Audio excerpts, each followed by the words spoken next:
Hey guys, tonight we tumble headfirst into the salty flooded hallways of a crumbling Atlantean zoo. Yeah, you heard me right.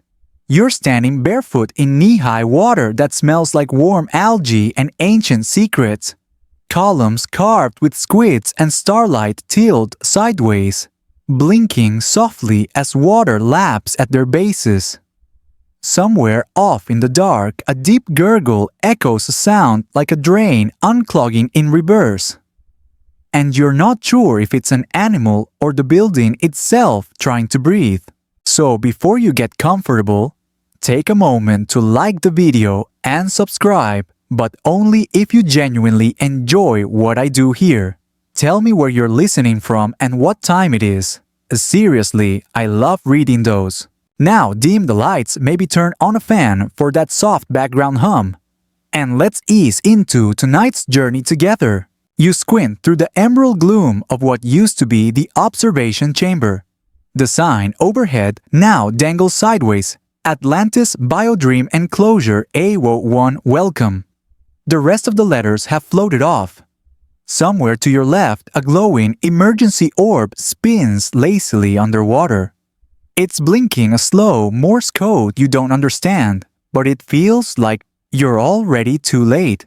You take one step forward and your foot slides, whatever you just stepped on, squished. It also hissed. You freeze. The floor beneath the water isn't a floor. It's something slick, soft, and slightly mucosal. You lift your foot. A trail of lavender slime stretches from the tile to your ankle, like chewed bubble gum. You crane your head and spotted the snail-ops. It's halfway out of its containment dome, which now resembles a shattered glass teacup. The snail-ops itself is about the size of a beach ball. Its spiral shell translucent and filled with shimmering goo that swirls like a lava lamp. But it's the food, the part beneath, that gets your attention. It pulses. It hums. And then, in a squirt of motion so fast, it makes you gasp. It jets backward like a turbocharged hockey puck and ricochets off a wall. It blinks. You blink back. This, you quickly realize, is not your average sluggish gastropod. According to the cracked panel nearby, the snail-ops was designed to emulate prehistoric marine mollusks that might have existed in the Cambrian explosion, if they had caffeinated DNA and a fondness for speed. Historians still argue whether creatures like this were drawn from fossil fragments or pure Atlantean imagination. One fringe theory insists the snail-op slime has memory touch it, and it'll remember you forever. You resist the urge to pet it. Suddenly, the snail-ops shoots past you again, this time dragging something. You squint. Is that a fish? No. It's a keycard, clutched in a pair of tiny mechanical arms, growing from under its shell like cybernetic whiskers. Cheeky. You give chase. Running well, sloshing through waist-high water is less action hero and more flailing duck. But somehow you keep up. The snail-ops veers left darts between two tilting stone statues of squid-headed gods, then rockets through a partially opened blast door. You squeeze through after it, scraping your elbow, and find yourself in a lower-level corridor, labeled Containment Overflow, Class F Imaginaries. The lights are out. Emergency lanterns flicker. Water pools in shallow bowls across the floor, reflecting golden glyphs, written in spirals and loops that move when you aren't looking at them. You catch sight of the snail-ops again, this time perched daintily on top of a broken control panel. It wriggles its antennae proudly, then drops the keycard into your hand. You stare at it. Thanks, you whisper. It responds by launching into the air again, boiling forward with a tiny sonic pop, and disappears down a chute labeled Return to Habitat. Well, that was oddly polite. With the keycard, you make your way to a console embedded in the wall. It's dripping with condensation and marked in old Atlantean script, which conveniently translates into your native tongue because apparently Atlantis wasn't completely impractical. You swipe the card. The panel hisses open, revealing a narrow stairwell sloping downward. Water trickles ahead of you, and the air gets warmer, too warm, like someone left a kettle whistling in a greenhouse. You press forward. As you descend, a single thought pulses in your mind if that was one of the zoo's smaller escapees. What in Poseidon's beard is waiting below? At the base of the stairs, you emerge into a chamber that looks like someone let a sci-fi film set designer go wild during a thunderstorm. A dome of cracked glass stretches overhead, and beyond it, strange stars glitter, artificial ones maybe. There's a long walkway curving around a central pool filled with luminous blue plants. Each one shivers slightly when you look at it. This is where the zoo truly begins. A place filled not with extinct species from Earth's history, but with things that never were. Creatures sketched in the margins of ancient Atlantean notebooks, beasts from prophetic dreams, childhood nightmares, and cosmic misunderstandings of natural science. You pass a plaque. All exhibits are imaginary. Do not attempt to feed. Cute. The floor shakes. You hear something large breathing in the dark. But when you whip around, it's gone. Only the splash of retreating footsteps echo back. In the water next to you, you spot a shimmering bubble. It rises to the surface, pops, and releases a soft sound almost like a giggle. It seems the zoo doesn't just house forgotten nightmares. Some of these things want to play. Still, you probably won't survive this. The air thickens as you step deeper into the glowing dome. It smells faintly of burnt sugar and damp socks, an odd combo that makes your nose wrinkle and your stomach growl at the same time. You follow the slippery metal walkway as it winds around the bioluminescent lagoon, where something beneath the surface keeps swirling in lazy figure eights. That's when you hear it, a wet thwap, followed by the unmistakable sound of something dragging itself across tile with alarming speed. You spin just in time to catch a blur whizzing past. A small ripple of water follows in its wake, spraying your calves. The thing screeches to a halt ahead of you, spirals once and tilts sideways in what could only be described as a sassy victory twirl. There it is again, the Snailops. But this time, it's not alone. Emerging from the shadows, flopping slightly as it walks, is a creature you're pretty sure should not exist in any biological textbook. It looks like a cross between a nautilus, a unicycle, and one of those wind-up chattering teeth toys. A second shell, smaller and flatter, rotates just above its main body like a hat. It puffs little clouds of steam from a hole on its back, and with each puff, it zips forward a few inches like a confused hoverboard with attitude.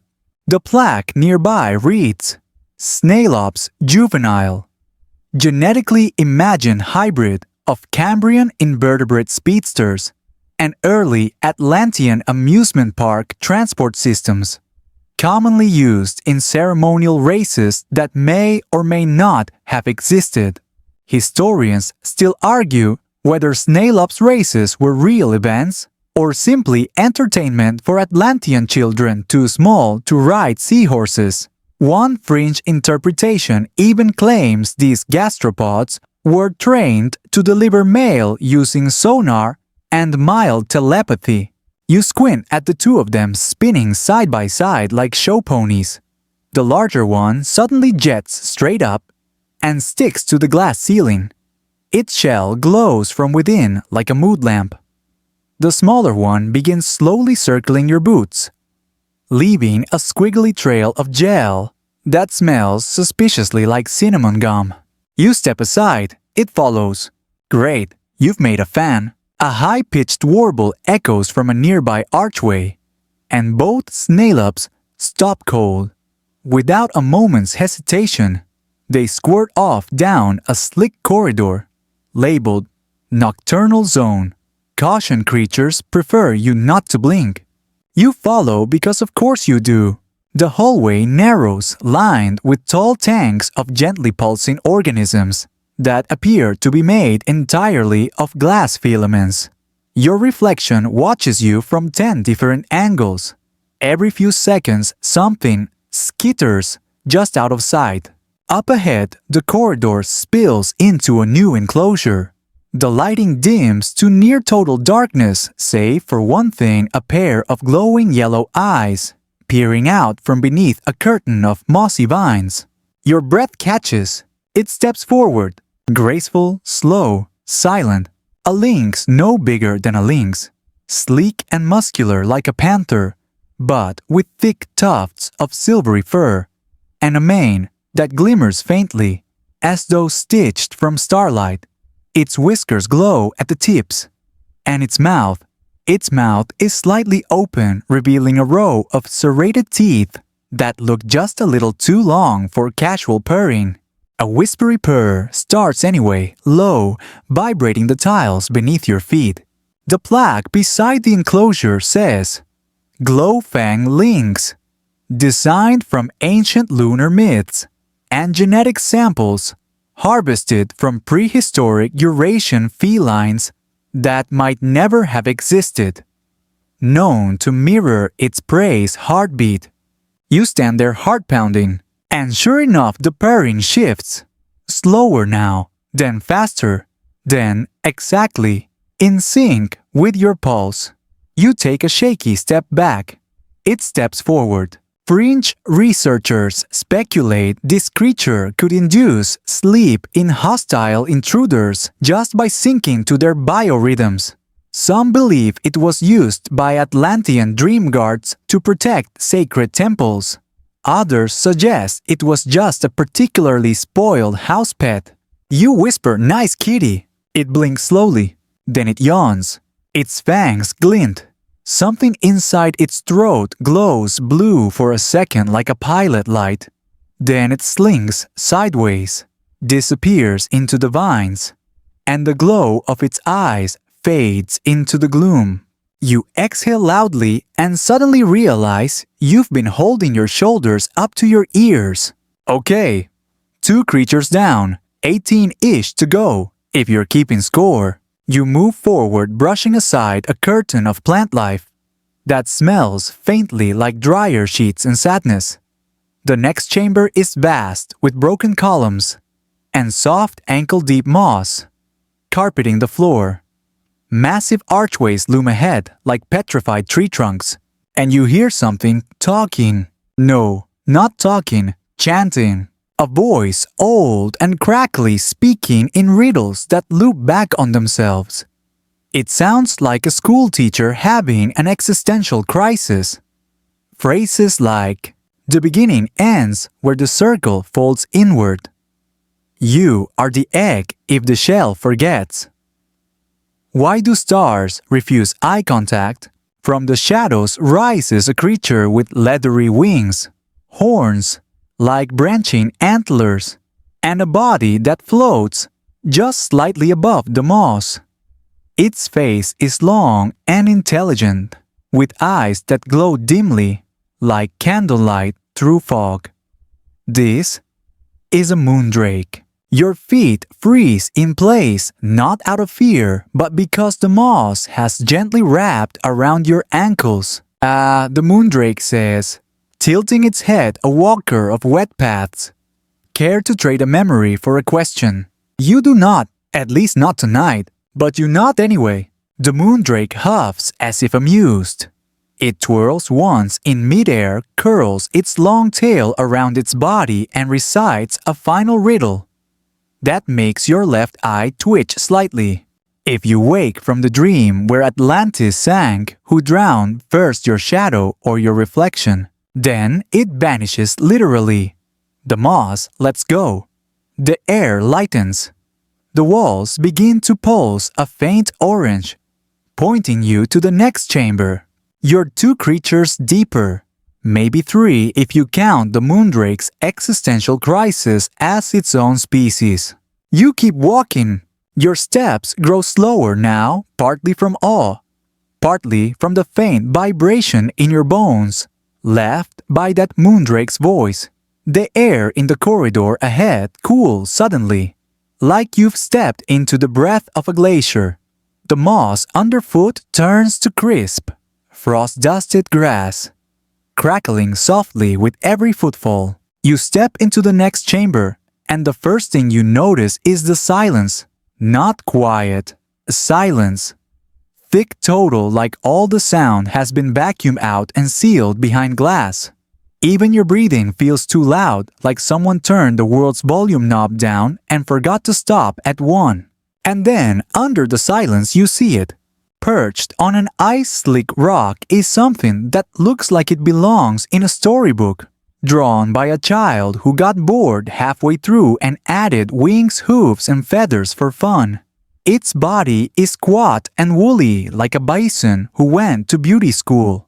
Its head is large owl-like, with rotating ears and a nose that sniffs the air in slow, thoughtful circles.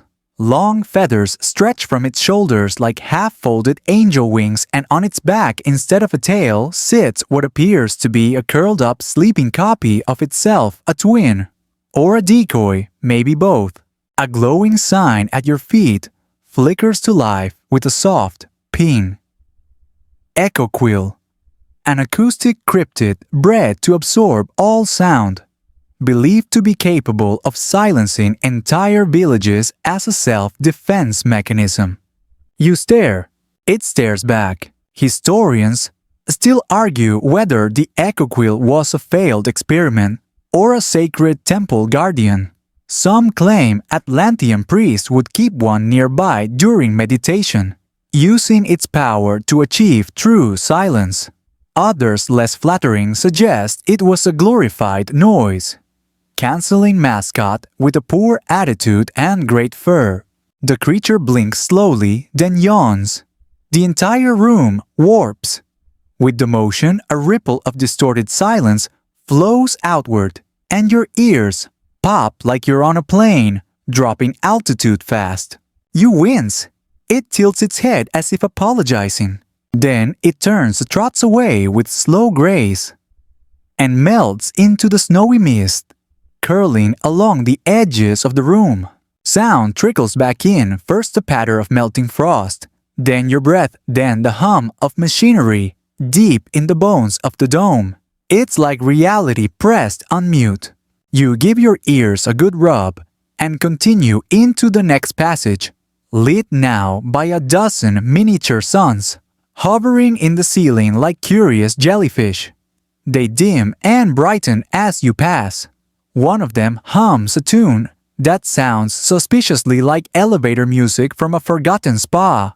This next habitat is domed but with a mirrored floor and ceiling, so it looks like you're walking through a bubble floating in space. Stars reflect in every direction. You walk carefully, trying not to trip over your own reflection. And then, whoosh, something zooms past your shoulder with a blur of shimmering skin and trailing ribbons. You whirl around only to see it loop back twice, before landing daintily on the edge of a crystalline pillar. It looks like a fish if fish had wings, or maybe a hummingbird if hummingbirds had scales. Its wings shimmer with a color that changes every time you blink: teal, violet, copper. Then all three at once. Its tail splits into 5 delicate streamers, each twitching like it's tuning a frequency.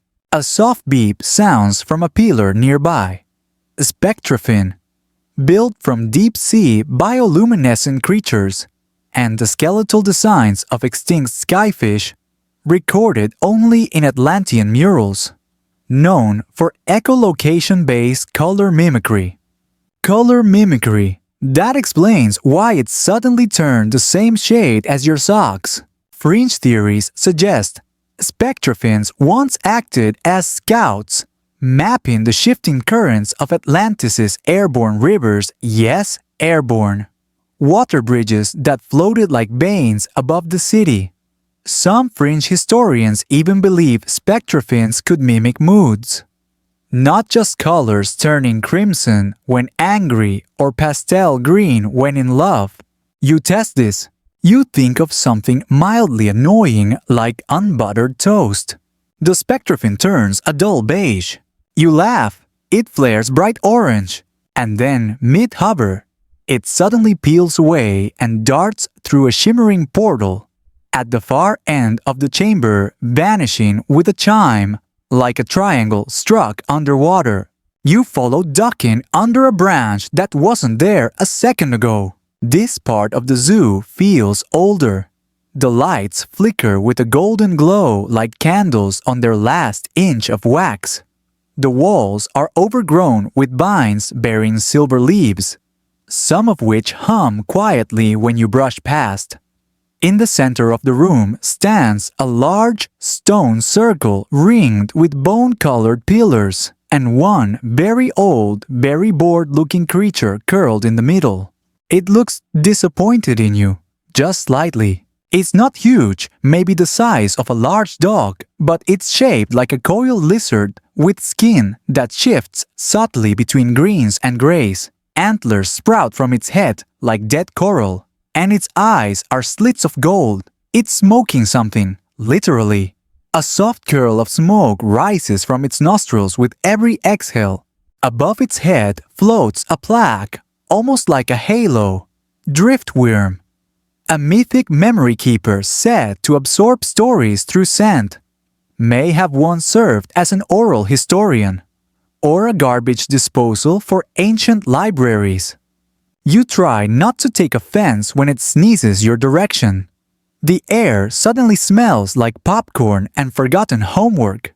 Historians still argue whether driftworms were sacred librarians or the Atlantean version of trash pandas with good PR. One account describes them whispering bedtime tales into the ears of royal children. Another more fringe source says they were used to erase embarrassing memories from nobles after failed parties. The driftworm curls tighter, mutters something in a language that sounds like moss scraping glass, and flicks its tail toward the next hallway. You get the hint.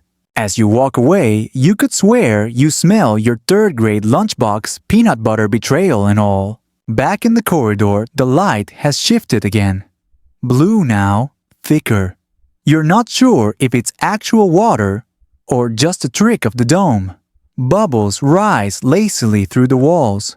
One bursts beside your ear with the faint whisper of a whale laughing. You press forward deeper into the next habitat, which is O. You stop short.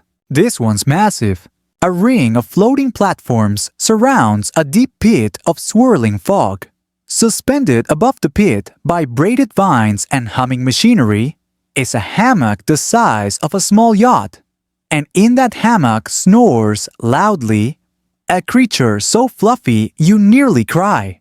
Imagine a capybara. Now imagine it ate a cloud, married a walrus, and learned to knit. That's what's snoring in the hammock belly up, drooling slightly into the fog. A sleepy sign. Buzzes to life near your foot. Wool whale pup. Submerged genetic experiment inspired by Atlantean bedtime beasts. Emits calming pheromones that can sedate nearby predators or substitute nap-resistant toddlers. You sniff. Yep, you feel it creeping in the drowsiness. The soft blanket feeling behind your eyes. You blink slowly. The wool whale rolls over, lets out a trumpet-like honk that smells like chamomile and cookies and continues sleeping. You can't help but smile. Okay, that's 5 creatures down. Time to see what dreamy nonsense waits in the next chamber. The warm fuzz of the wool whale pup still clings to your brain like a lazy Sunday nap. As you shuffle into the next chamber, you're starting to suspect this entire zoo is less about education and more about tranquilizing guests into a permanent state of ah. But you're barely 3 steps into the next habitat when that spell breaks. A blur zips past your face. Not gracefully, no shimmer, no elegance. More like a toddler on rollerblades flung from a trebuchet. You duck instinctively and watch as a streak of mismatched feathers and limbs smacks into a wall, rebounds, and pirouettes upside down into a nearby potted fern. The pot tips over with a dramatic plonk. There's a moment of stunned silence. Then, from inside the foliage, Mweeble. You blink. From the pile of leaves emerges a creature that looks like someone tried to sketch a velociraptor from memory. After 3 energy drinks. It has long, spindly legs, a puffball body, 1 horn, no symmetry, and wings that seem largely ornamental. Its tail is a curl of frizz. Its tongue, which lolls out the side of its mouth, seems to be its primary steering mechanism. A holographic panel flickers overhead. Mweeble. A kinetic anomaly bred from failed teleportation projects and hummingbird DNA, known for chaotic energy and spontaneous duplication. You back up a step as a second Weeble falls from the ceiling with a wheezy "Mwee" and lands directly on the first. They don't seem to mind. In fact, they immediately begin what can only be described as synchronized interpretive sneezing. Historians still argue whether the Mweeble was a beloved Atlantean children's companion or an unfortunate side effect of failed dimension-hopping tech. Some ancient murals depict Mweebles riding on the shoulders of small children. Others show Atlantean scientists chasing them down with nets and expressions of deep regret. You try to slip past without attracting too much attention. You fail. A third Mweeble drops onto your backpack and begins nibbling it affectionately. You freeze. It makes a sound like a tiny accordion deflating. Eventually, a soft alarm chimes overhead, and a robotic vine descends, gently removing the Mweeble and placing it back in the fern pile. It burps with satisfaction and vanishes into a glowing crack in the floor. You breathe again. Okay, onward. This corridor is lit with soft red-orange lights, and the floor begins to slope gently downward. The air gets warmer, not uncomfortably so, just cozy like the air near the back of a bakery where someone's been making cinnamon bread for 6 days straight.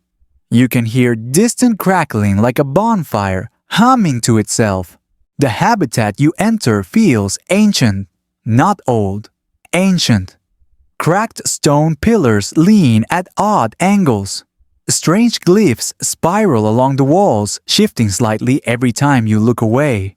In the center of the room is a giant nest, woven from vines, copper wire, and what appears to be very finely shredded textbooks. In the nest sits an egg, and on that egg is a lizard. Well, a lizard-shaped something. Its scales shimmer like polished obsidian.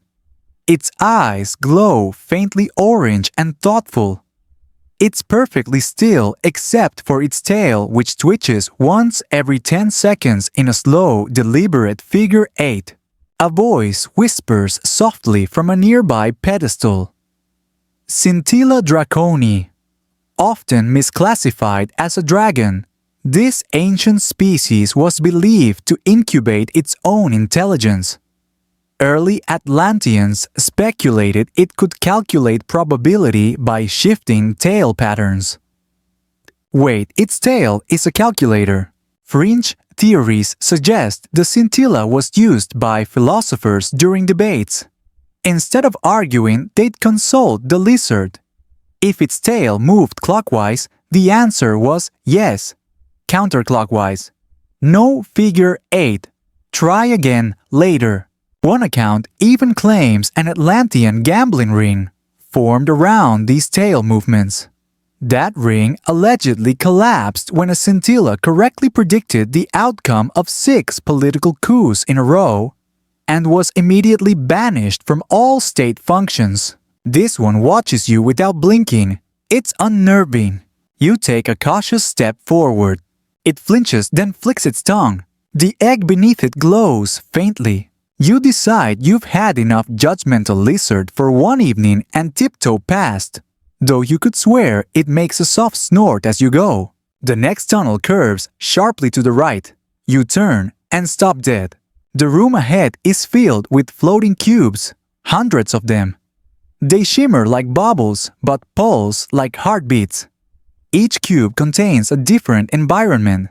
Tiny forests, crashing waves, desert dunes, storm clouds with flickering lightning. They rotate slowly in the air like living snow globes. One drifts close and you peer inside. Inside is a tiny horse, made entirely of mist, galloping through a thunderstorm. The plaque next to it buzzes faintly. Mythbox Herd. Each cube contains a unique biome, tailored to support microscale imaginary fauna. Biomes are entirely theoretical, constructed from memory traces and dream residue. Oh right, dream residue. Totally normal zoo feature.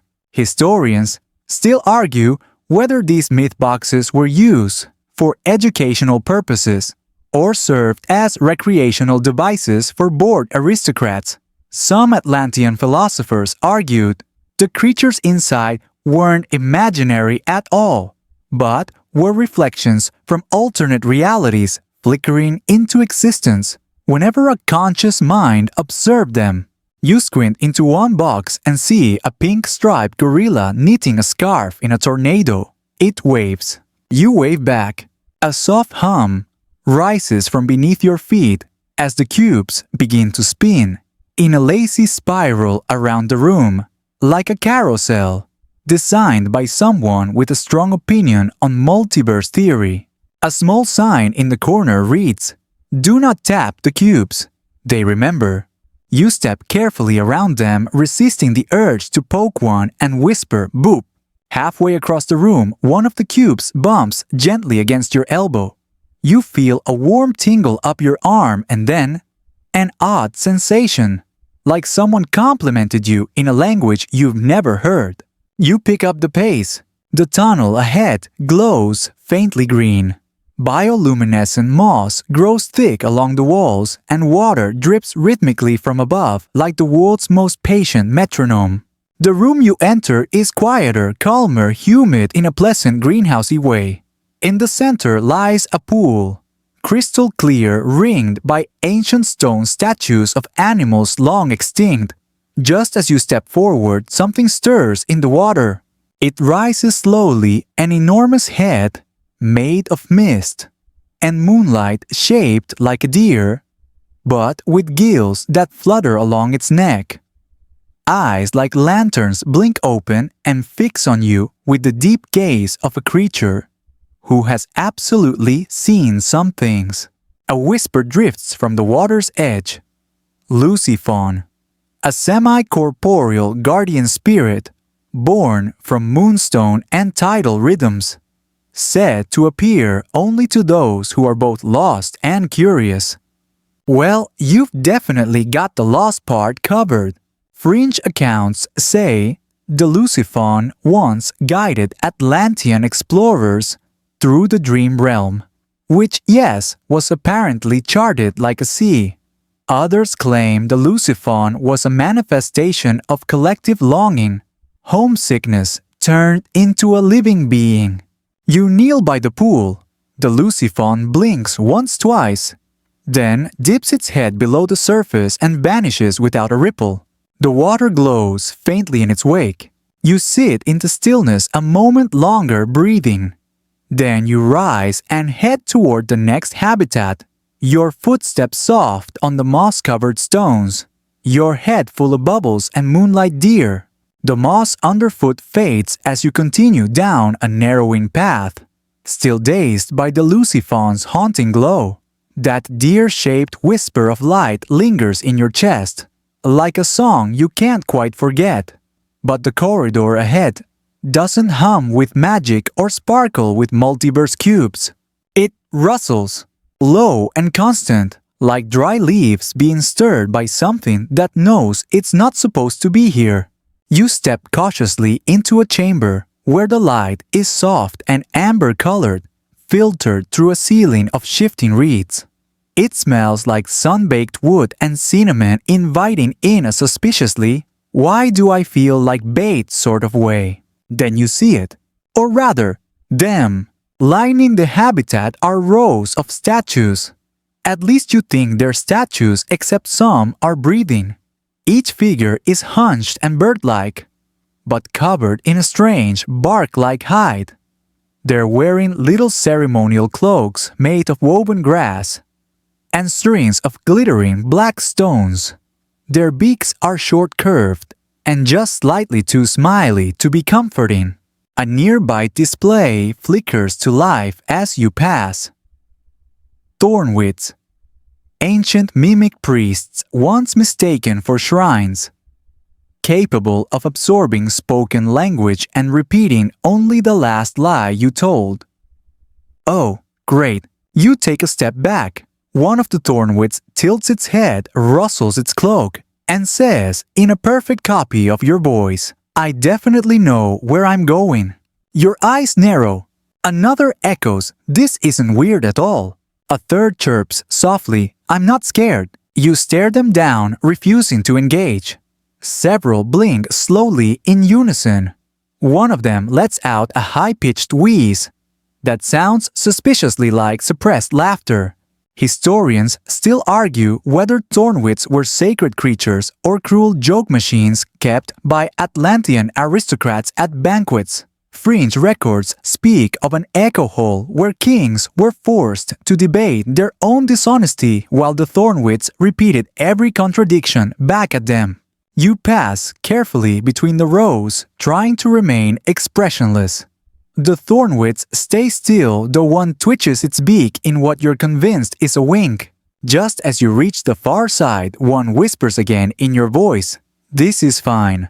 You bolt into the next tunnel before they start reciting your middle school diary. This hallway is narrow and flickering.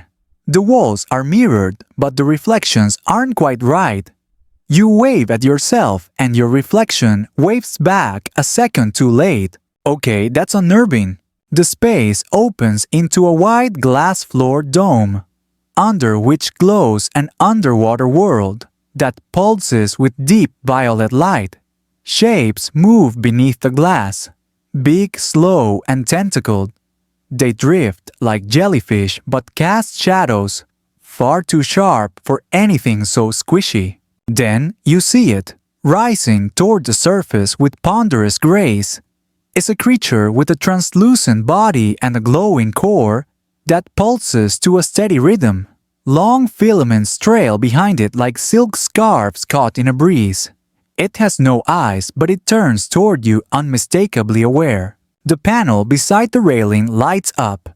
Nebulymph, a deep dreamwater leviathan said to feed on unformed ideas and return them as song. Atlanteans believed its passage through their waters helped guide inventors to eureka moments. The Nebulymph hums softly at first, then louder. You feel the tone more than hear it. A low oceanic chord that vibrates behind your ribs. Fringe texts suggest some Atlantean scholars lived their whole lives near Nebulymph habitats, believing they could absorb pure inspiration just by sleeping near them. Others feared the creatures, calling them soul thieves, who consumed your best thoughts before you even thought them. You press your palm to the glass floor. The Nebulymph pauses below tendrils, suspended in motion as if waiting. A warm idea bubbles in your chest, the sudden vivid notion of a machine that lets trees grow into the shapes of buildings. You blink and the idea vanishes, slipped away like a dream you didn't write down in time. You grin. Fair enough. Onward you go. The next chamber is filled with light, but not from lamps or crystals. The very air seems lit from within. You step through a silken curtain and into what can only be described as a butterfly forest inside a snow globe. Tiny creatures drift in the air shaped like insects, but glowing like stars. Some have petals for wings. Others leave trails of light like fireflies on fast forward. You catch one fluttering near your ear. Its wings are shaped like miniature parchment scrolls. Scroll flies, thought to carry and deliver forgotten wisdom. Their wings are composed of compressed memory residue from lost civilizations. Sure, why not? Scroll flies were rumored to drift through abandoned temples and scribes' tombs, gathering the lingering echoes of prayers, arguments, and half-written poems. Some Atlanteans believed if a scroll fly landed on your shoulder, it meant you were about to remember something important. One lands on your arm.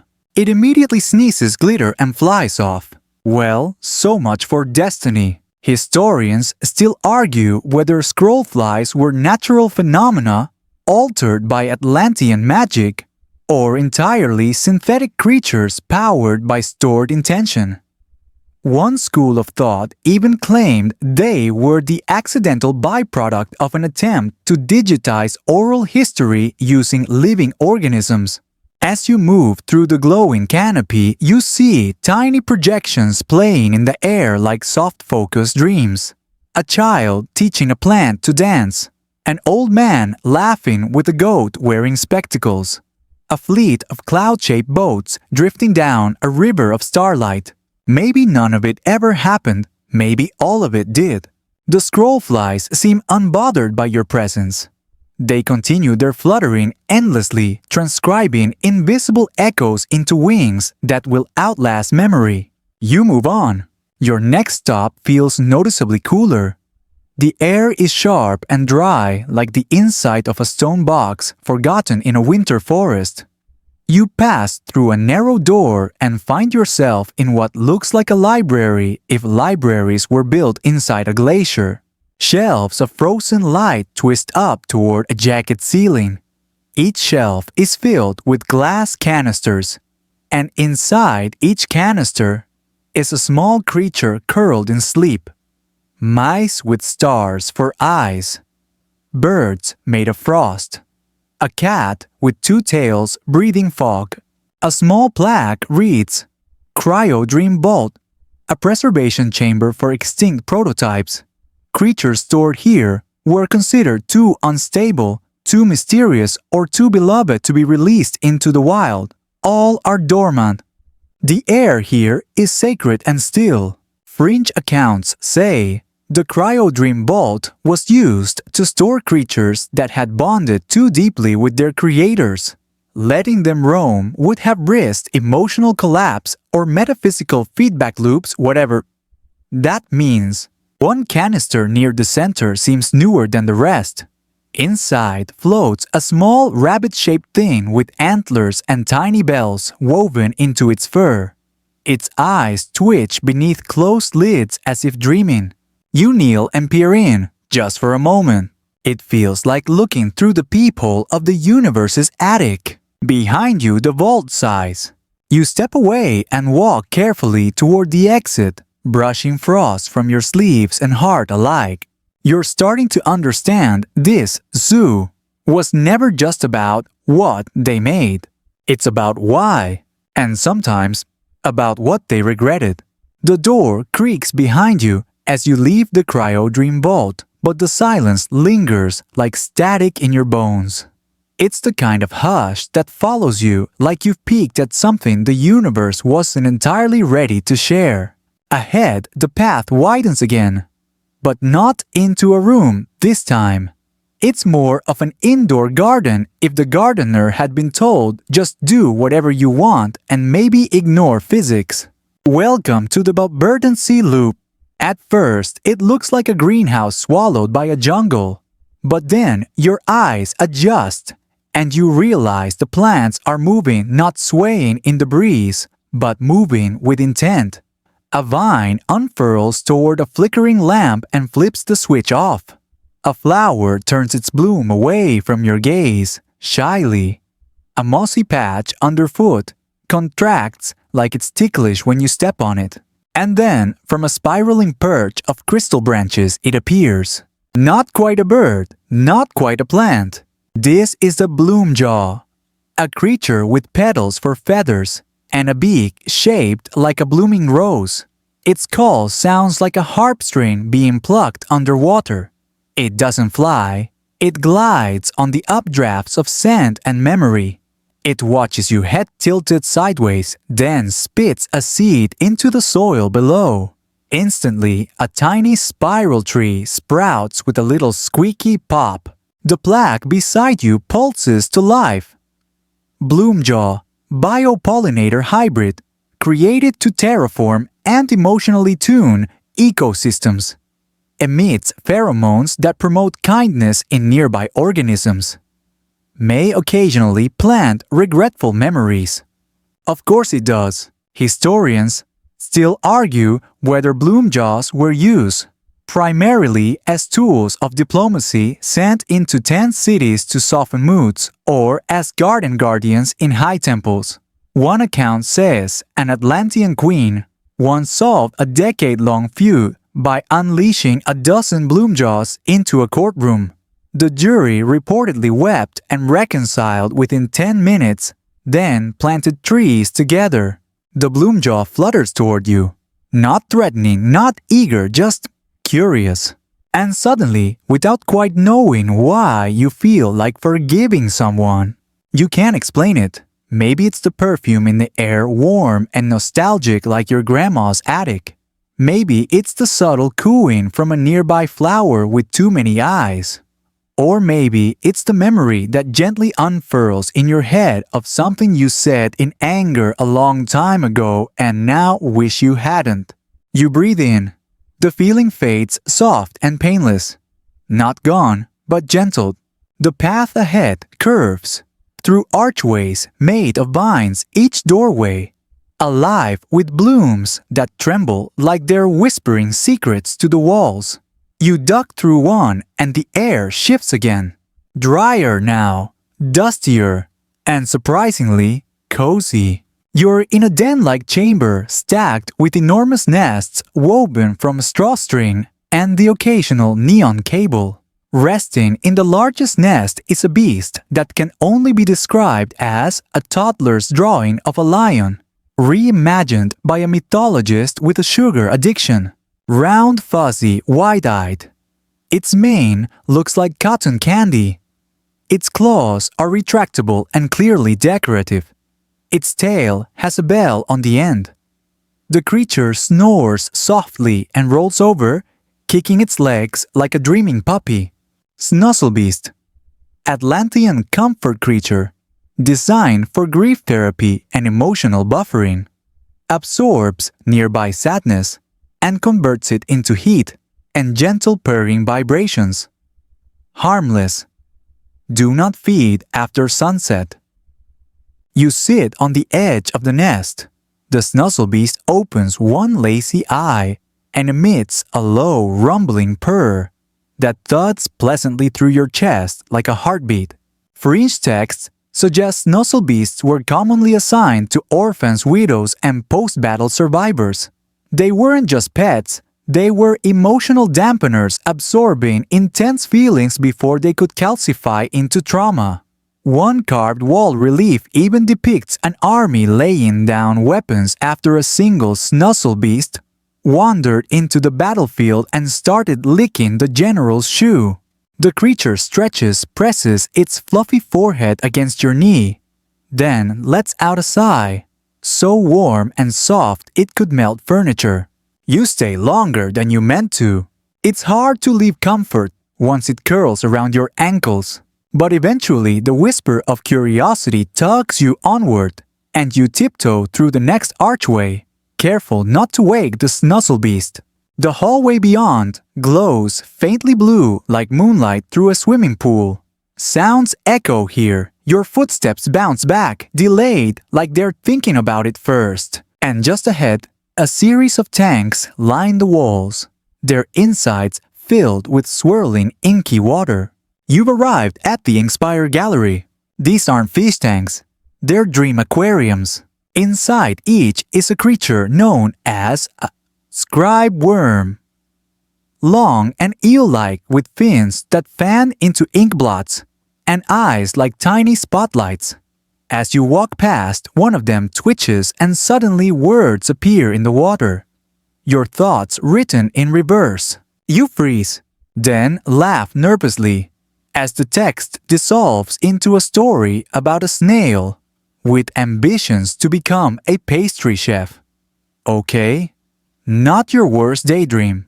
A display nearby reads, Scribe worms, empathic cephalopods, engineered to externalize internal monologue, used in therapy, criminal justice, and the fine arts. Warning, may amplify unresolved metaphors. Historians still argue whether scribe worms were sentient collaborators or just very sensitive biological recorders. Some fringe researchers insist they influenced entire novels, whispering lines to Atlantean poets while drifting through shared writing pools. One tank shows a scene unfolding animated entirely in ink.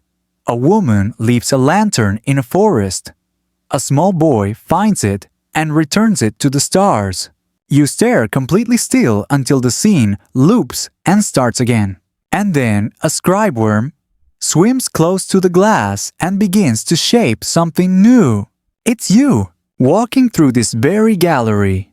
You raise a hand. The inky version of you does the same. Okay, that's enough surreal for now.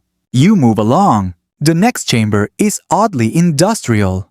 Wires snake from the ceiling like creeping vines, and platforms hover silently in midair. Your footsteps make tiny whirring sounds, as if sensors are trying to guess your shoe size. At the far end, floating calmly in a field of levitating pebbles, is what looks like a metal bird with 6 wings and a monocle. It clicks its beak once and says, Statement received. Preparing hypothesis. You blink. The panel flashes. Logic rake. Argumentative analysis construct with organic learning substrate. Originally designed to test new theories by a dialectic simulation. Known for SAS. Often banned from schools. The logic rake hovers closer, scanning you with a subtle, judgmental psst. Fringe lore says these were originally built to help young Atlantean scholars develop better reasoning skills, but eventually the logic rakes started winning all the debates and were politely retired to research labs. One historian describes them as birds who majored in philosophy and never learned tact. This one considers you, then chirps, You have too many open tabs in your brain. Recommend immediate nap, or at least a glass of water. It's not wrong. You thank it politely and back out before it launches into a TED Talk about emotional bandwidth. The next hall is soft again. Moss underfoot. Vines on the wall. The zoo is cycling back into comfort. But the pattern is shifting. You realize something now. This place isn't just a collection. It's a living dream diary. A map of what the Atlanteans wished could be true even when they knew it wasn't. And somehow it's still whispering to anyone who walks these halls, hoping you'll believe in it enough to carry one of its stories home. You exhale slowly, your breath fogging ever so slightly in the chilled air of the next corridor. The ambiance shifts again like a mood ring reacting to some inner layer of your curiosity. The corridor curves now, not sharply, but in a deliberate spiral, guiding you like a lazy river of marble and moss. The temperature dips further, your skin prickling as if anticipating something. Colder. You don't have to wait long. The spiral opens into a circular chamber, rimmed with glowing frost.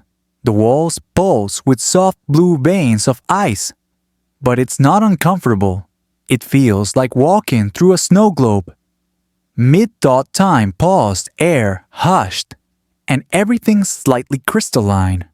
Your breath becomes visible again, but the hush is comforting, not foreboding. At the center of the room is what looks like a glacier with legs. Well, okay. More like a glacier and a jellyfish had an elegant slow-motion collision. This creature, massive, regal, translucent, is the Glaciphant. Its body shimmers like frozen fog, and beneath its icy hide, slow pulses of pastel color drift like distant auroras. Its trunk unfurls in gentle arcs, occasionally scooping snow from the air that you hadn't noticed was falling inside the room. Not fake snow either. It tastes faintly of lavender. The plaque beside it reads, Glaciphon, Sub-Zero Biome Stabilizer and Emotional Insulation Unit. Grown for polar settlements and dream state cryotherapy. Emits cold based on surrounding tension. You raise an eyebrow. Cryotherapy, huh? Historians still argue whether glaciphons were bred for climate regulation or as tools for emotional healing in high-stress environments. Some even claim these frosty giants were assigned to council rooms to ensure tempers stayed literally cool. One Fringe account tells of a glaciphon stationed beneath the city's debating floor. Whenever arguments got heated literally, it would flash freeze the tiles, effectively ending the discussion in an impromptu ice rink of humility. A few senators reportedly never regained full ankle mobility. As you observe the glaciphon, the air becomes noticeably crisper. You're thinking too hard. It senses that. It lumbers slowly over and the temperature spikes downward. But strangely, it's soothing. Like a frozen lake under starlight. You stop shivering not because the room warms up, but because you don't need to warm up. You're calm. You're suspended. Time stretches out like taffy. You blink and realize you've been watching a single snowflake drift for an unknown amount of time. 5 minutes, 20. The glaciphon blinks one enormous crystalline eye. That seems like a goodbye. You move on cheeks, cool heart, oddly light. The next tunnel has a warmth to it, but not from heat from light. A soft golden glow drips down the walls like honey. The texture of the air changes, becoming almost velvety, like stepping into a dream woven entirely out of old lullabies.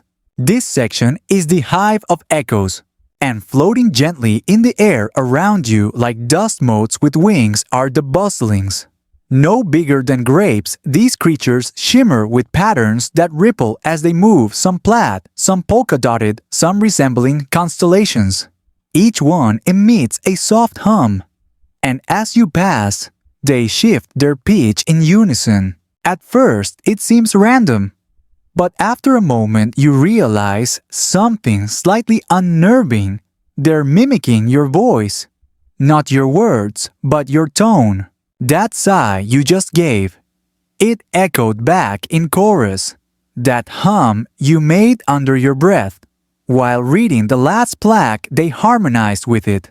You are in essence being gently serenaded by your own emotional state. The wall glows with golden script, bustlings, acoustic resonance fauna bred to monitor psychological wellness, used in group therapy, ambient music, and political strategy. Warning: may expose suppressed guilt. Oh boy. Historians still argue whether bustlings were once used as emotional espionage tools detecting hidden dissent by humming national anthems off-key, or whether they simply served as living mood lighting in Atlantean cafes. One popular Fringe tale insists bustlings could detect lies and would flatly refuse to hum if deception entered the room, which, let's be honest, would ruin most modern press conferences. You crouch slightly and one bustling floats down onto your palm. It buzzes a little jingle that sounds like the chorus of your favorite childhood TV show, one you haven't thought about in years. You smile despite yourself. That smile echoes through the hive like a ripple of harp strings. It's impossible not to feel seen. You wander deeper into the hive and the sound grows richer. harmonizing around your emotions like a personalized lullaby. There are whispers, two soft, half-melodic snippets of phrases that feel like they belong to dreams you've forgotten. It's okay now, one seems to say. Another hums. You did your best. Whether you believe them or not doesn't matter. The bustlings do, and they're very good at what they do. You turn a final corner, and the music tapers off like the end of a bedtime song. The tunnel ahead yawns open into a wide, stark chamber cleaner. Quieter, a contrast so sharp it feels intentional. At first glance, this room looks empty, but then you spot it. Perched atop a smooth pedestal, hovering slightly above its surface, is what looks like a gemstone, sculpted into the shape of a rabbit. But then it twitches. Not a sculpture. This is the quantum hair. Its fur ripples like silk dipped in oil ever-shifting. Eyes like polished obsidian blink once slowly lazily, as if judging your grasp of multidimensional ethics. It splits into two for a second, yes, literally two rabbits, and then reforms like nothing happened. You squint. It splits again, this time into three. The plaque flickers into being. Quantum hair, probability fluctuation. Familiar used in predictive ritual work and experimental gambling. Exists in superposition when unobserved. Favorite food uncertainty. Your brain starts quietly leaking out of your ears. Historians still argue whether quantum hairs were companions to high priests or just glorified dice in casinos. One ancient betting hall record was found with the phrase, "The hair blinked left, we double down." Fringe theorists suggest that these creatures could forecast potential futures, not in clear visions, but through their patterns of duplication and vanishing. The more likely an event, the more stable the hair's form became, which would explain why one reportedly exploded during a poorly planned marriage proposal. You take a step forward and the hair disappears, then reappears behind you, then directly in front of you again, twitching its nose smugly. Aren't you glad it's not the size of a horse? You back away slowly. The hair tilts its head like it's amused. Then it multiplies into 10 and vanishes in a puff of probability. This section feels different, more abstract, as if Atlantis toward its end became more experimental, maybe even desperate. You get the feeling the next rooms won't be quite so comforting. A mechanical chime echoes faintly. Somewhere deep in the zoo, a system is still tracking time, or dreams, or both. You follow the glow of the next corridor, thoughts scattering like pollen behind you. The bustlings have stopped humming, and something just ahead has begun to whisper instead. The whispers grow clearer, not louder, just closer. You can't quite catch the words, but they're definitely aimed at you, like gossip between winds. Or like when you walk into a room and everyone pretends they weren't just talking about you. The tunnel narrows now, its walls lined with soft, pulsing strands of what looks like silver thread. They sway ever so slightly, though there's no breeze. The light is dimmer here, more twilight than torchlight, and you get the distinct impression you've entered a place that doesn't like being interrupted. The corridor spills into a wide circular chamber. The air is heavier here, filled with the scent of something ancient, earthy, electric, and just a hint of regret. You step in, and every strand of hair on your body rises. Something is watching, and then it emerges, gliding silently out of the dark, a shape too long to be a bird, too fluid to be a snake, and too elegant to be either. The whim scale. It coils above you, part feather, part mist, and part living question mark. Its body shifts between hues with each breath, sometimes translucent, sometimes shimmering with prismatic scales. Its eyes are enormous and almond-shaped with galaxies for pupils. You blink and it splits into twin, serpentine shapes, then merges again, like the quantum hair, but slower, grander, and a lot more philosophical. The plaque glows faintly from the wall. Whimscale, narrative manipulator bred for story weaving and truth distortion. Employed by royal historians, dream cartographers, and high-tier negotiators.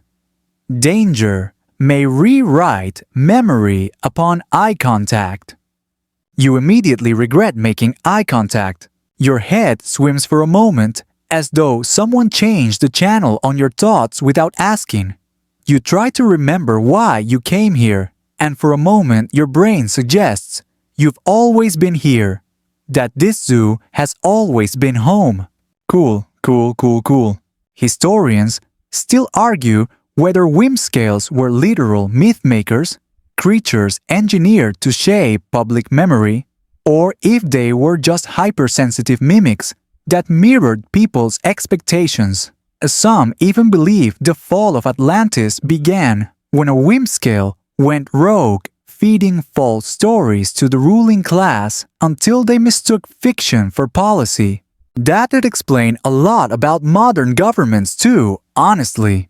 You try to focus on the creature's movements instead of its gaze. That seems safer. It swirls through the chamber in lacy spirals, trailing thoughts like perfume. At one point you catch a phrase, not your own, echoing inside your skull. The fish dreams of thunder. Okay, cool, sure. A Fringe record found in a flooded archive claimed that a trained whimscale once recited an entire alternate history of the universe during a single yawn. No one could remember it afterward, but 3 scribes reportedly woke up the next morning speaking perfect Proto-Sumerian. You inch toward the next tunnel, unsure whether this whole visit has been real or just something the whimscale wants you to think is real. But the tunnel is real enough. You touch the wall to be sure. The creature watches as you leave. Its eyes shimmer with something that looks a lot like affection, or amusement, or both. You exit feeling slightly less yourself and somehow more. The next hallway is jagged like a spine. The walls are made of interlocking plates that ripple when you pass like the inside of some titanic seashell. It echoes not your footsteps but something deeper, like an echo of who you were 5 minutes ago. And then you hear it. Not a whisper, not a hum, a voice. Not yours, not the zoo's. A voice that doesn't belong. It says, visitor identified, path unlocked. The lights dim. A new door slides open, one you didn't see before. Behind it is a creature that looks like it belongs more in a museum of AI than a zoo. Meet the logic pine. It resembles a porcupine the size of a love seat, with quills made of flickering code, and a hide that pulses like a circuit board. Each movement it makes produces a small digital chirp, half songbird, half supercomputer error log. It doesn't blink, instead it updates. The plaque beside it updates itself live like a scrolling feed. Logicupine, data filtration companion bred to regulate emotional decision-making, tax calculations, and philosophical paradoxes. Warning, will attempt to solve you. Solve you? Yup. Because the second you step into its field of awareness, you feel like you're being unraveled and reorganized. Your favorite colors are filed away. Your childhood dreams are categorized. Your late-night snack habits tagged and sorted. Every contradictory opinion you've ever had cross-referenced. You are now a logic puzzle to a hedgehog made of Wikipedia and judgment. Historians still argue whether logicupines were advisors to the Atlantean legal courts or simply very expensive pets for the overthinky elite. One fringe theory claims they were responsible for a failed experiment where the government tried to calculate morality using spreadsheets. It didn't end well. You try thinking of something illogical to throw it off. Like, why is a raven like a writing desk? The logicupine whirs for a moment. One of its quills flares blue. It chirps back, both are used to contain unfinished thoughts. Okay, that's mildly unsettling. You move on, stepping around it carefully. It doesn't follow. Probably because it already knows where you're going. The corridor turns darker now. There are fewer lights and the walls seem more organic. Like you're inside something that once breathed. The air has that oddly metallic scent you only notice right before a thunderstorm. And ahead, through a curtain of thin, glassy strands, you see a flicker.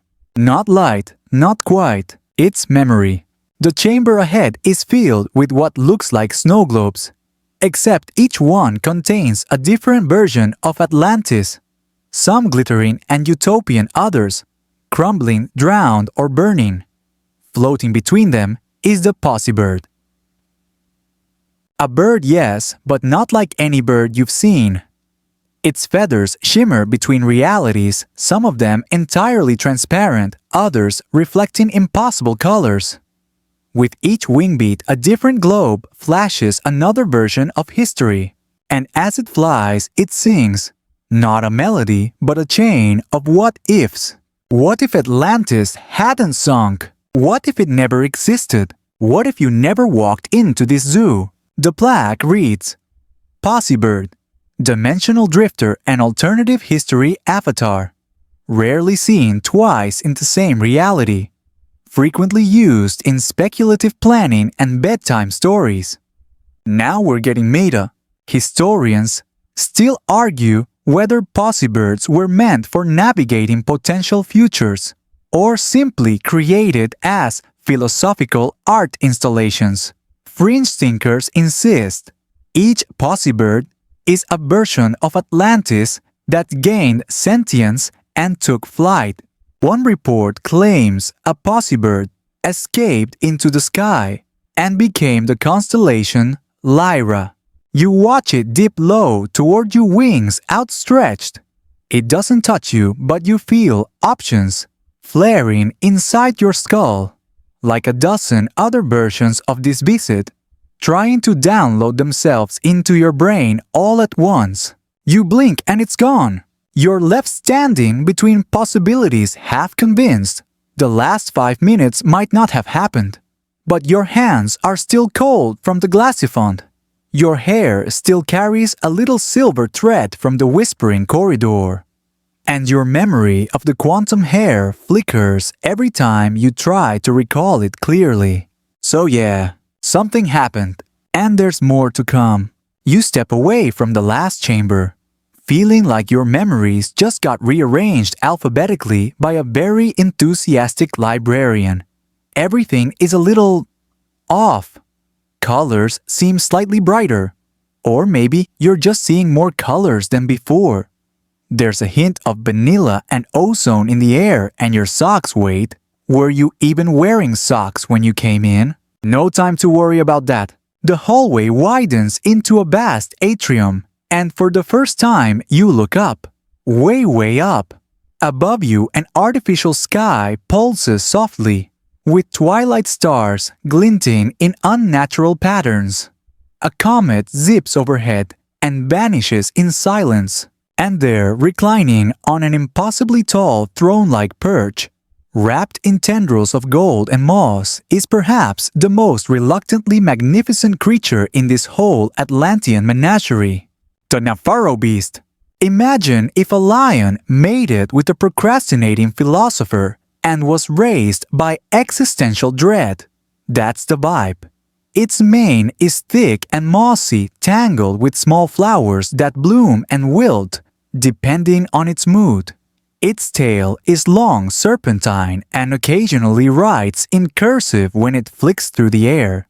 The expression on its face says, "I was awake before your atoms were atoms, and I am deeply unimpressed.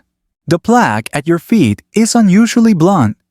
Furrow Beast, emotional regulator and biotherapist, designed to absorb anxiety, interpret subconscious trauma, and provide sarcastic life advice. Caution, extremely judgmental. As you approach, the beast exhales. It doesn't roar, it sighs a long, theatrical sigh that suggests it's disappointed you didn't bring snacks. You sit on a stone bench shaped like a banana peel and wait. That's the protocol, apparently. You sit. The Furrow Beast watches. And then, it speaks. Not aloud, but directly into your head. You again, it says, which is weird because you're pretty sure you've never met. Its voice is like honey stirred with thunder. Warm, slow, slightly passive-aggressive. You're carrying 12 unresolved regrets, 5 unanswered questions, and a peculiar attachment to that time. You tripped in public and pretended to find a quarter. Interesting. Yikes. Historians still argue whether the Furrow Beasts were biological counselors or simply venting mechanisms for a civilization that suppressed its feelings with advanced technology and deeply ironic poetry. One account suggests that Atlantis installed a Furrow Beast in every home, which is either adorable or terrifying depending on how moody your house got. A Fringe myth claims that one Furrow Beast predicted the downfall of Atlantis 37 years in advance, but nobody listened because it said it in a very sarcastic tone. You stare into its sleepy ancient eyes. They shimmer with galaxies and judgment. Tell me it purrs, do you really believe you're the hero of your own story? Or are you just a comic relief with excellent timing? Wow, okay. Rude. You try to reply, but your mouth doesn't move. The conversation is all thought. It's not that the beast is reading your mind, it's more like it's helping you read it for the first time. Memories rearrange themselves. Embarrassments are filed under formative experiences. A few fears shrink slightly like they're wearing sweaters one size too big. And then the Furrow Beast curls up plants sprouting in its fur and yawns you away. Conversation over. Emotional tune-up complete. You feel lighter, maybe even a little braver, just in time because the next chamber is loud. The walls are soundproofed with velvet and copper coils. But the second you step through the arch, a symphony explodes in your ears. Not painful, just massive.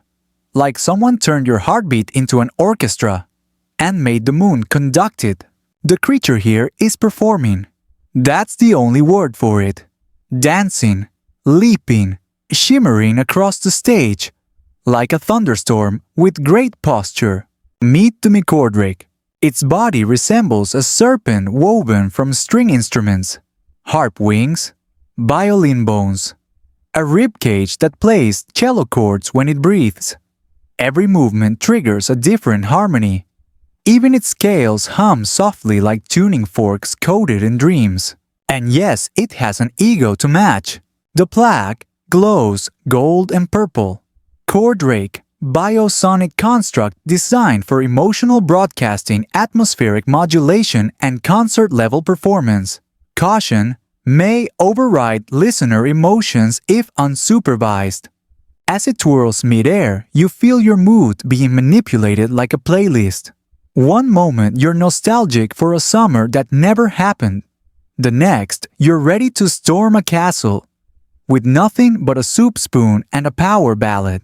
Historians still argue whether Pyrodrakes were Atlantean tools for diplomacy used to broadcast good vibes before royal meetings, or if they were simply glorified entertainment systems with wings. One record describes a royal composer who raised a Pyrodrake from hatchling to stadium-sized diva, teaching it every known scale in both music and mood. It eventually left to join a volcano-based jazz trio. You watch as the Pyrodrake performs a melancholy pirouette, the notes trailing like soap bubbles made of moonlight. And for just a second you swear your heart plays along. But the Pyrodrake sees you watching and gives you a wink made of sound. You feel it behind your eyes like someone plucked your thoughts like guitar strings. Yeah, it knows. Everyone claps for the dragon. You drift away, still humming a tune that was never written. The next tunnel is warmer. The walls, textured like tree bark, lined with woven hammocks and nests. This part of the zoo feels cozier, more domestic, like a forest you could live in. Until something drops from the ceiling like a slinky possessed by caffeine. A squeal, a flash, a creature that looks like it was designed by someone who drank a gallon of soda and said, "You know what'd be cute, chaos." It's the Gibberkin, tiny, frantic, covered in multicolored fuzz. Its arms are too long, its eyes are too many, and it's currently juggling 3 eggs, a fossilized banana, and what might be your sense of dignity. The plaque flashes rapidly, as if trying to keep up. Gibberkin, recreational companion, engineered for joy surprise and regulated mischief, used for birthday ceremonies, diplomatic distraction tactics and sleepover warfare, danger, highly flammable sense of humor. One hops on your head, another tickles your ear, a third materializes from nowhere with a kazoo. It plays exactly one off-key note and disappears in a puff of glitter and regret. Historians still argue whether Gibberkins were a staple of Atlantean family life or the failed result of an experiment to bottle pure whimsy. Fringe theories propose that they are dimensionally unstable, existing in probability space. That would explain why you see 7 of them, then 5, then 1, then 12 again. One Gibberkin hands you a rock shaped like a shoe, giggles and vanishes. You laugh despite yourself. The zoo's weird, but maybe weird is good. You can feel it now, the layers of reality thinning just a bit. Like the edge of a dream you don't want to wake up from. You keep walking. There's more ahead. And you're not even halfway through. You move on heart, still humming the Pyrodrake's tune. And fingers sticky with Gibberkin glitter into a part of the zoo that feels ancient even by Atlantean standards. The air thickens with the scent of petrichor and old parchment like you've stepped into a library swallowed by a forest. Moss carpets the floor, and every column is wrapped in vines that pulse faintly with bioluminescence. This is the Echo Arboretum, where trees don't just grow, they remember. The tallest tree in the grove towers over you, its bark marked by swirling runes that glow like embers. Its branches sway though the air is still, and every leaf seems to whisper in a language you almost understand. You lean closer and catch fragments, remember time-forgotten songs. The plaque nearby reads, Memory Grove, Bioorganic Archives, created to preserve the collective consciousness of Atlantis' history, culture, and embarrassing fashion choices. Yep, even the ancient Atlanteans had questionable hats. You place a hand on the trunk. The bark feels warm, alive. A shiver runs up your arm and suddenly visions flash behind your eyelids, a parade of Atlantean citizens celebrating a festival of lights, scholars debating over scrolls, children chasing glowing insects through twilight streets. It's as if the tree is replaying the city's memory, like a hologram etched in bark. Historians still argue whether these arboreal memory vaults were a voluntary cultural practice or a forced neurological experiment designed to store every citizen's experiences, dreams, and awkward adolescent phases. Some fringe theories even propose that a few trees hold secret knowledge about the lost continents beyond Atlantis. Knowledge so profound it could rewrite everything we think we know about the prehistoric world. One particularly persistent rumor claims the memory groves sometimes play back future events instead of past ones, which would explain why some visitors report déjà vu when walking these paths. You exhale, feeling the weight of countless lifetimes pressing gently on your skin. It's overwhelming but oddly comforting, like hearing a lullaby sung by 1,000 voices across time. Then, a low rumble shakes the ground beneath your feet. Leaves rustle. The trees' runes pulse brighter. Before you can react, the earth opens just ahead, revealing a spiraling staircase that descends into shadow. Curiosity outweighs caution. You step down. At the bottom, the temperature drops and the walls pulse, with crystalline veins glowing faintly blue. You've entered the labyrinth of lost whispers, an underground maze designed to protect the most dangerous secrets of Atlantis. The walls echo your footsteps, but they also seem to whisper back. Faint voices brush against your mind, fragmented conversations from centuries ago. You strain to listen, catching words like betrayal, sacrifice, and forbidden knowledge. This place feels alive, almost sentient, as if the maze itself is testing your resolve. Historians still debate whether the labyrinth was a defensive mechanism or a prison for ideas deemed too dangerous for society. Some scholars believe the whispers are residual psychic imprints, while others think they might be echoes from parallel dimensions, bleeding through cracks in reality. A Fringe hypothesis suggests the labyrinth contains a portal to a shadow Atlantis, a mirror realm, where the city's darkest secrets play out in endless loops.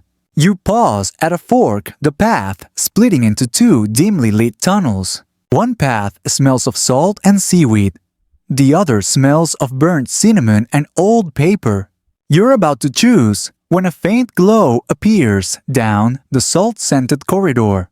Drawing a deep breath, you move toward the light. It grows brighter, revealing a chamber filled with floating orbs of water, each containing a miniature storm swirling inside. You realize this is the Chamber of Eternal Tempests, a place where time and weather dance in endless cycles. One orb captures a thunderstorm that rages and calms in seconds. Another holds a calm sea suddenly stirred by a tempest's fury.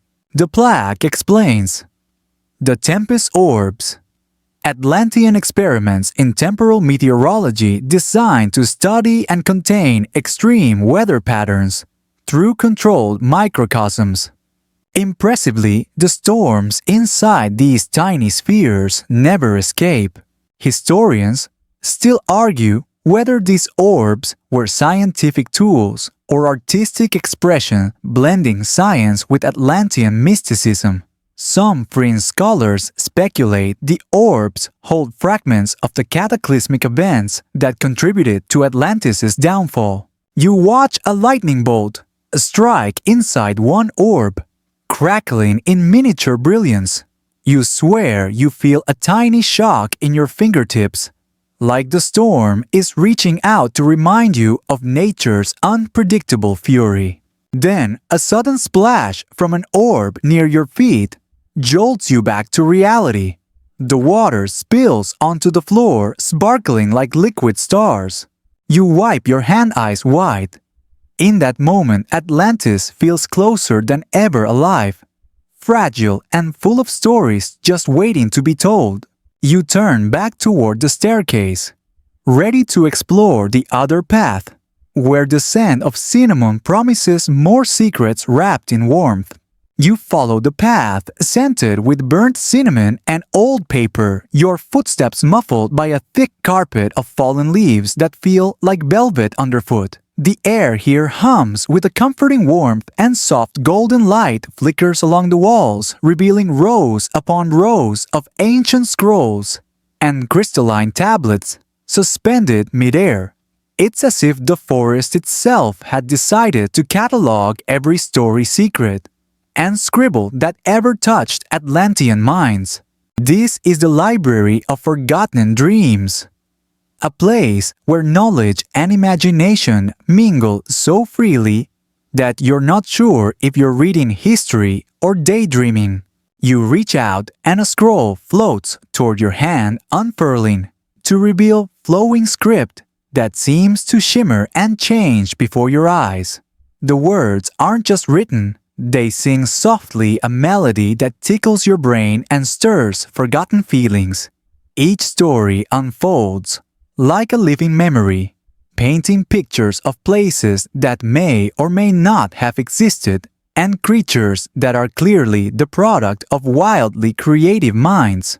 Among the scrolls, one tells the tale of the bioluminescent blossom, a radiant flower that blooms only in the presence of pure laughter. According to the story, the Lumi blossom could heal emotional wounds, but it vanished from the world when the last genuine laugh in Atlantis faded away. Historians still argue whether the Lumi blossom was a real plant or a metaphor for joy, lost in an increasingly mechanized society. Fringe scholars suggest it was an actual bioengineered organism, perhaps an early attempt at emotional medicine, but others think it's simply poetic license. You tuck the scroll away as a faint tinkling laughter echoes through the chamber, a sound so light and pure, it feels like a breeze tickling your skin. Nearby, a strange creature emerges from behind a floating shelf, the whisper fin. It looks like a cross between a fish and a cloud, with translucent fins that ripple like silk and a tail that sparkles with stardust. It doesn't swim in water but floats gently through the air, leaving a trail of soft whispers wherever it goes. The plaque reads, Whisperfin, emotional courier and messenger between realities designed to carry thoughts, dreams, and secrets from one mind to another. The whisperfin flutters around you, brushing your cheek with a fin that feels like a feather dipped in moonlight. It's said that if one whispers a secret to a whisperfin, it will deliver the message to someone who truly needs to hear it, sometimes across great distances or even across time. Historians still debate whether the whisperfin was an early telepathic communication device or simply a companion animal prized for its beauty and mystery. Fringe theories claim the whisperfin can traverse the fabric of spacetime, making it a key to understanding Atlantis' disappearance. You lean down and whisper a wish for peaceful dreams into the creature's shimmering fin.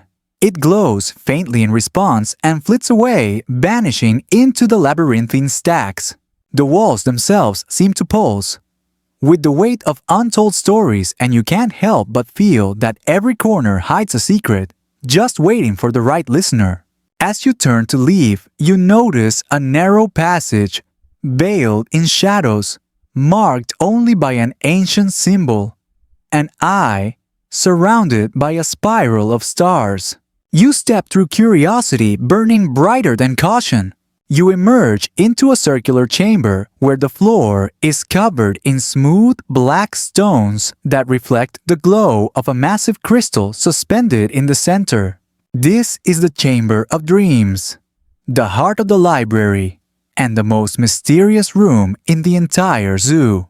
The crystal hums with a gentle vibration, and when you place your hand on it, your mind is flooded with images, dreams, hopes, fears from countless Atlanteans who once lived and breathed beneath this very roof. Historians still argue whether the chamber was a communal dream space used for meditation and problem-solving, or a device for collective consciousness expansion. Some fringe scholars suggest it's a remnant of Atlantis' advanced psychic technology capable of linking minds across generations. The dreams swirl around you like colorful mist visions of flying cities, underwater palaces, and creatures that blur the line between magic and science. And then, just as suddenly, the mist clears. and you're left with a profound sense of connection, as if you've touched a part of the past that still beats with life. You take a deep breath and step back, feeling the weight of Atlantis' hopes and dreams settle softly around your shoulders.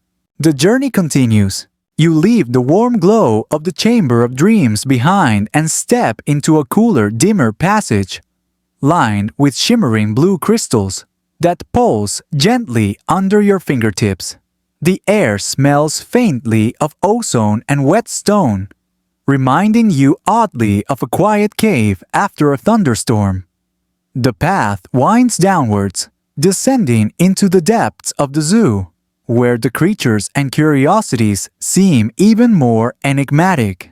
Soon, you enter a vast hall filled with enormous glass tanks, each containing impossible creatures suspended in liquid that glows with an eerie phosphorescent light. This is the Aquarium of the Impossible, a showcase of Atlantean attempts to preserve or even create beasts that could not have existed naturally.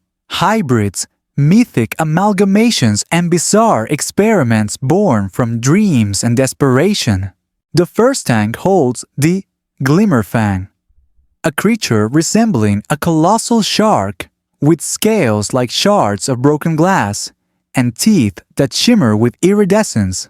The plaque explains Glimmerfang, a predator engineered for both beauty and terror, capable of refracting light to vanish mid-hunt.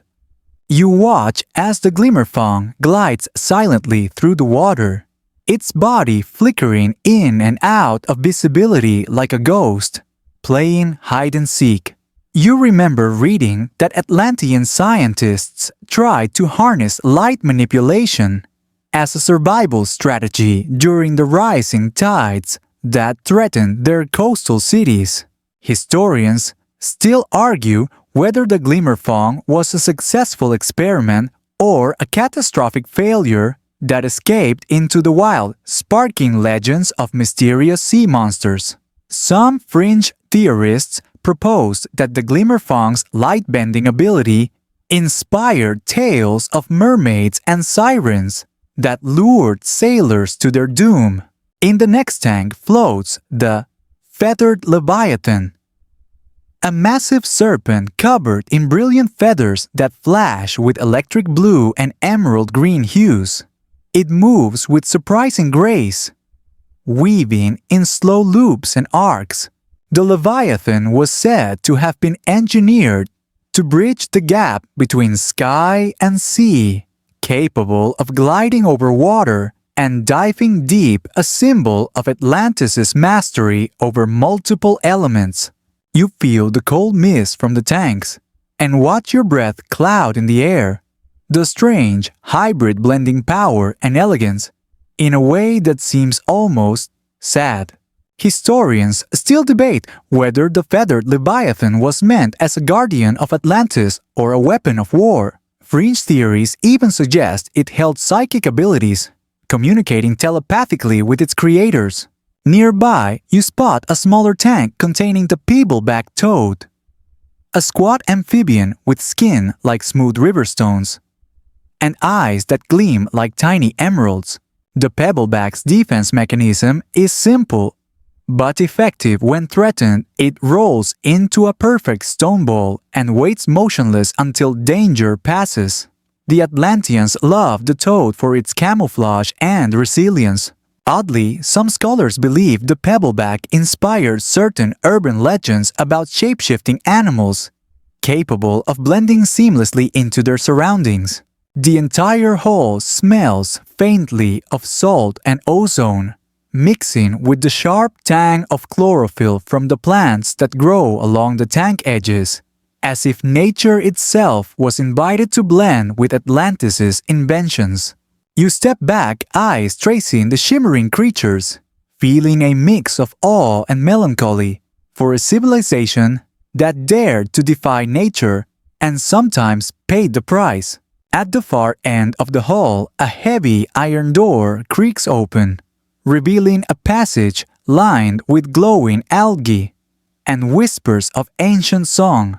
You follow, wondering what other impossible marvels lie ahead in this zoo of wonders and whispered myths.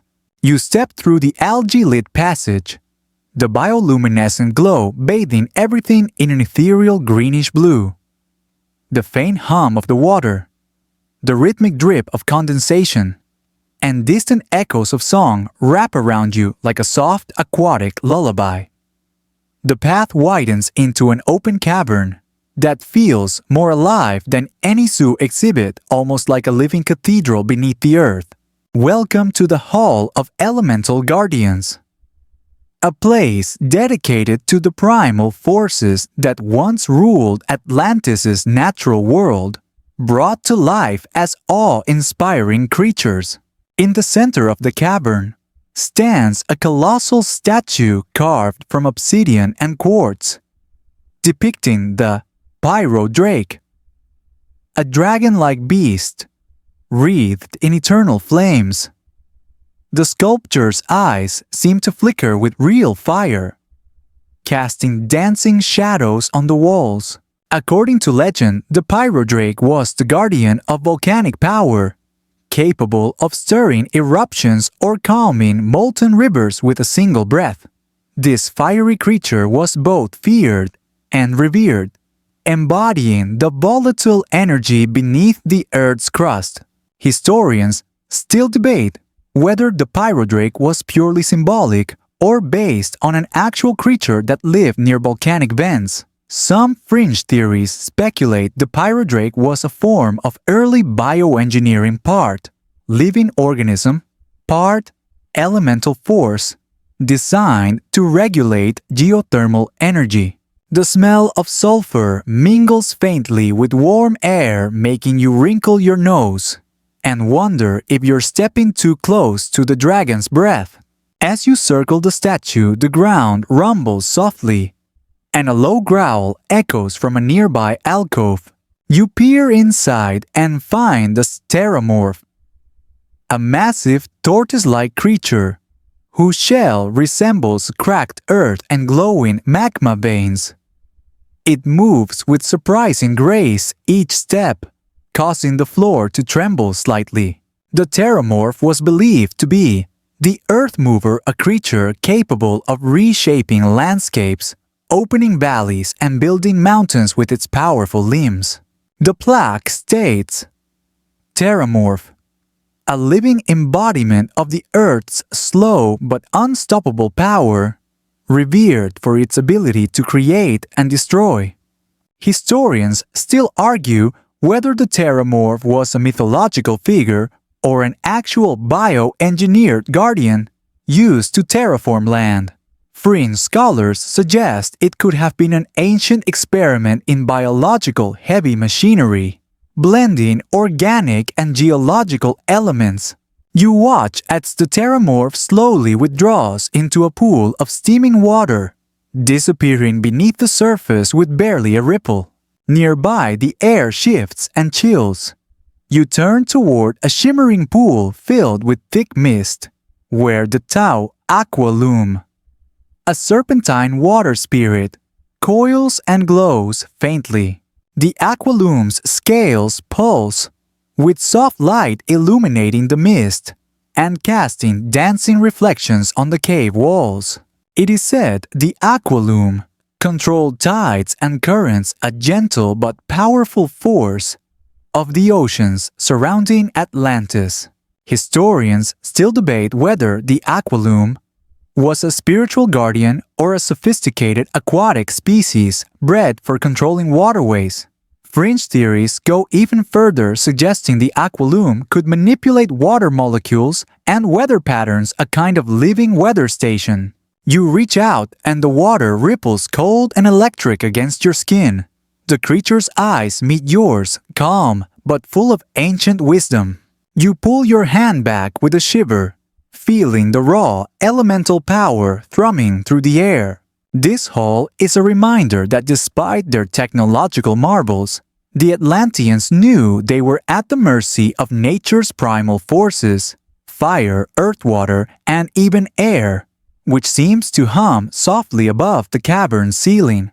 As you leave the Hall of Elemental Guardians, you can't help but feel both humbled and awed, aware that these forces shaped not just Atlantis but the fate of the whole world. You step back into the cooler tunnels, ready to uncover more secrets whispered in stone and water. You follow a winding corridor thick with the scent of damp moss and ancient stone, your footsteps echoing softly in the stillness. As you move deeper, the air grows cooler, tinged with a faint metallic tang that makes your skin prickle ever so slightly. Here, the walls are etched with strange symbols and sketches, part science, part art, depicting creatures so bizarre they seem almost alive. You have arrived at the menagerie of mechanical marbles, where the lines between biology and machinery blur into fascinating inventions that challenge what you thought possible. In one glass case sits the clockwork scarab, a beetle, no larger than your thumb but intricate beyond belief. Its shell gleams with tiny gears and delicate cogs moving rhythmically with the precision of a master watchmaker. The scarab's eyes are tiny lenses that flash faintly when it detects movement. Atlantean engineers designed this marble as both a surveillance tool and a messenger capable of carrying microscopic data through the city's hidden networks. Historians still argue whether the clockwork scarab was a practical invention or simply a symbol of Atlantean craftsmanship and ingenuity. Fringe scholars suggest it might have been a precursor to nanotechnology, a glimpse into a future that the ancient world could barely imagine. You lean closer and notice the scarab's legs twitch subtly, as if aware of your gaze. The sensation is a little unnerving, and you step back feeling the cold metal hum with latent energy.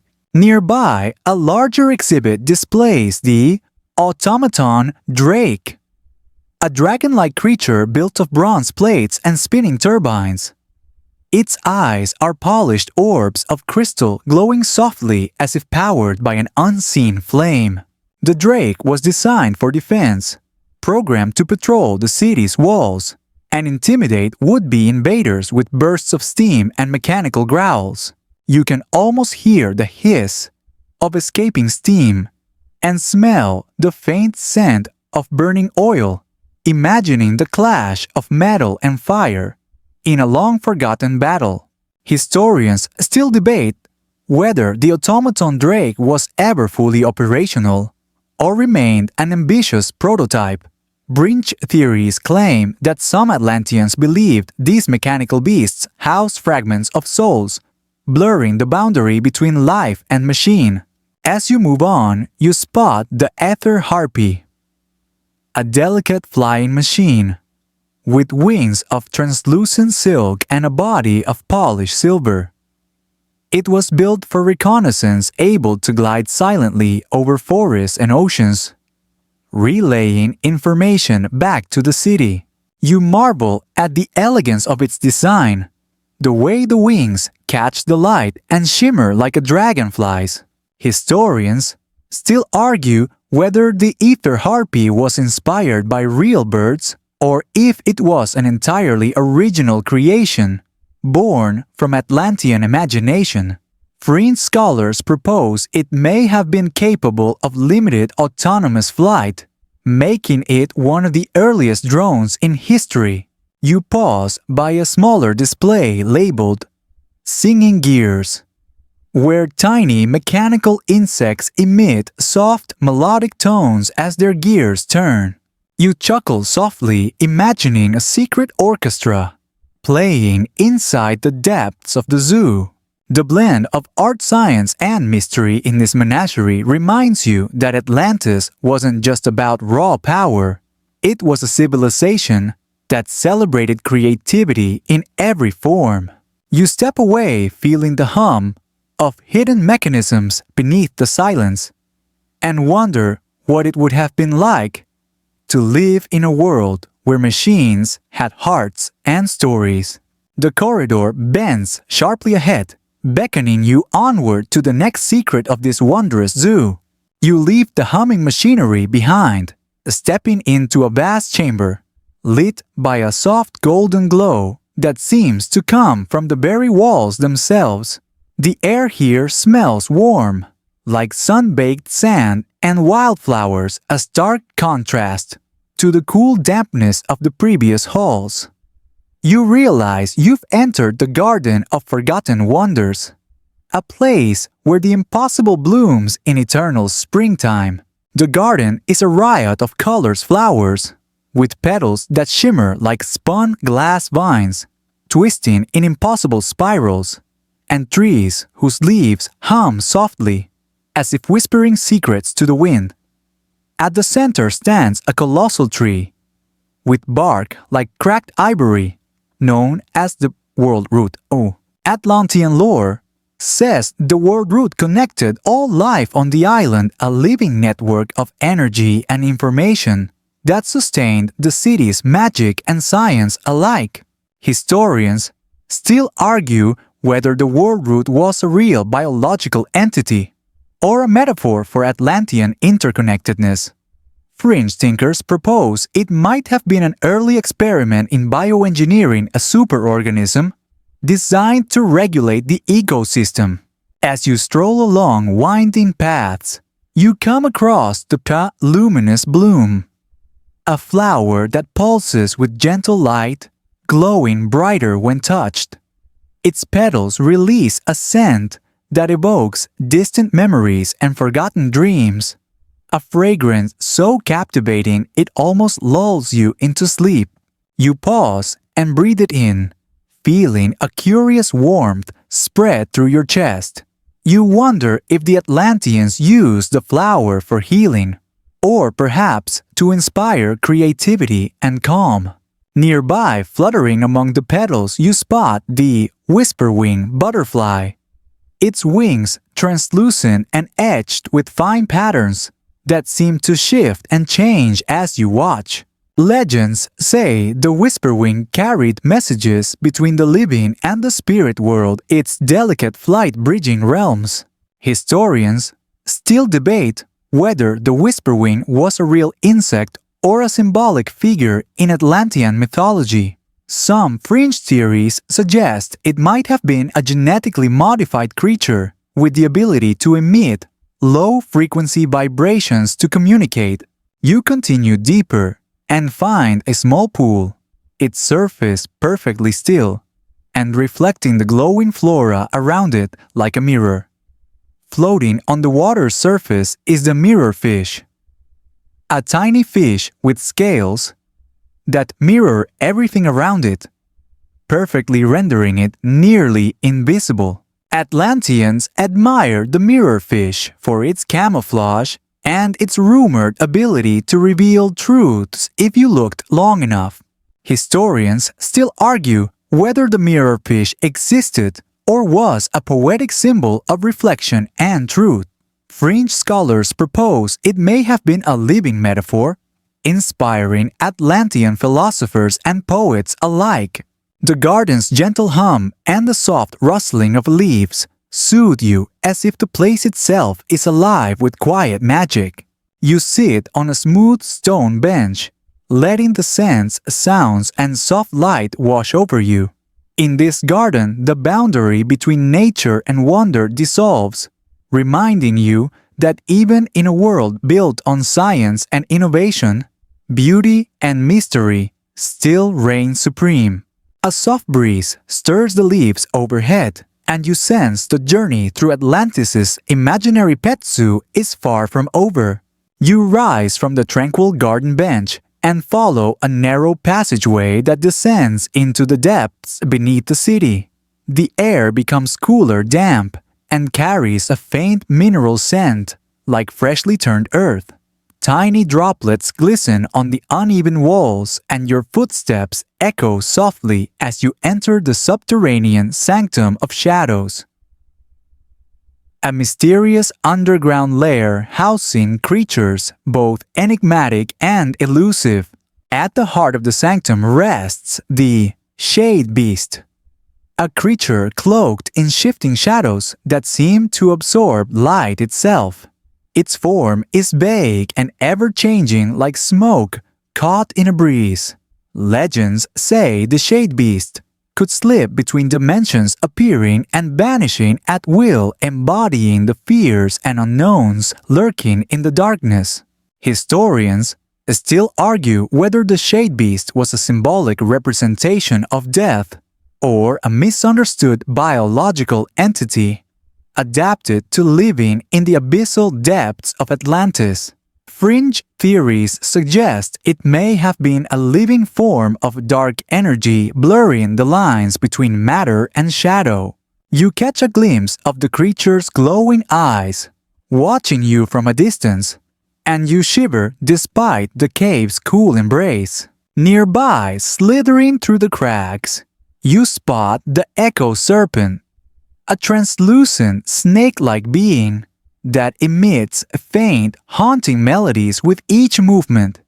Its scales refract light into eerie patterns, creating an otherworldly symphony in the darkness. The Echo Serpent was believed to communicate through sound waves and vibrations, using its haunting songs to navigate the underground labyrinth and ward off intruders. Historians debate whether the Echo Serpent's melodies were real communication or an auditory illusion caused by cave acoustics. Some Fringe researchers propose it may have possessed primitive sonar abilities, an ancient precursor to echolocation. You find yourself oddly mesmerized, toes curling in the damp earth as the serpent's song echoes softly around you. In a deeper chamber, the air thickens with an almost electric charge as you discover the crystal wraiths, ethereal, semi-transparent beings that shimmer like fractured light. They drift silently through the cavern, their forms fluctuating between solid and mist. Atlantean myths describe the crystal wraiths as guardians of ancient knowledge, able to access memories embedded in the very stones of the city.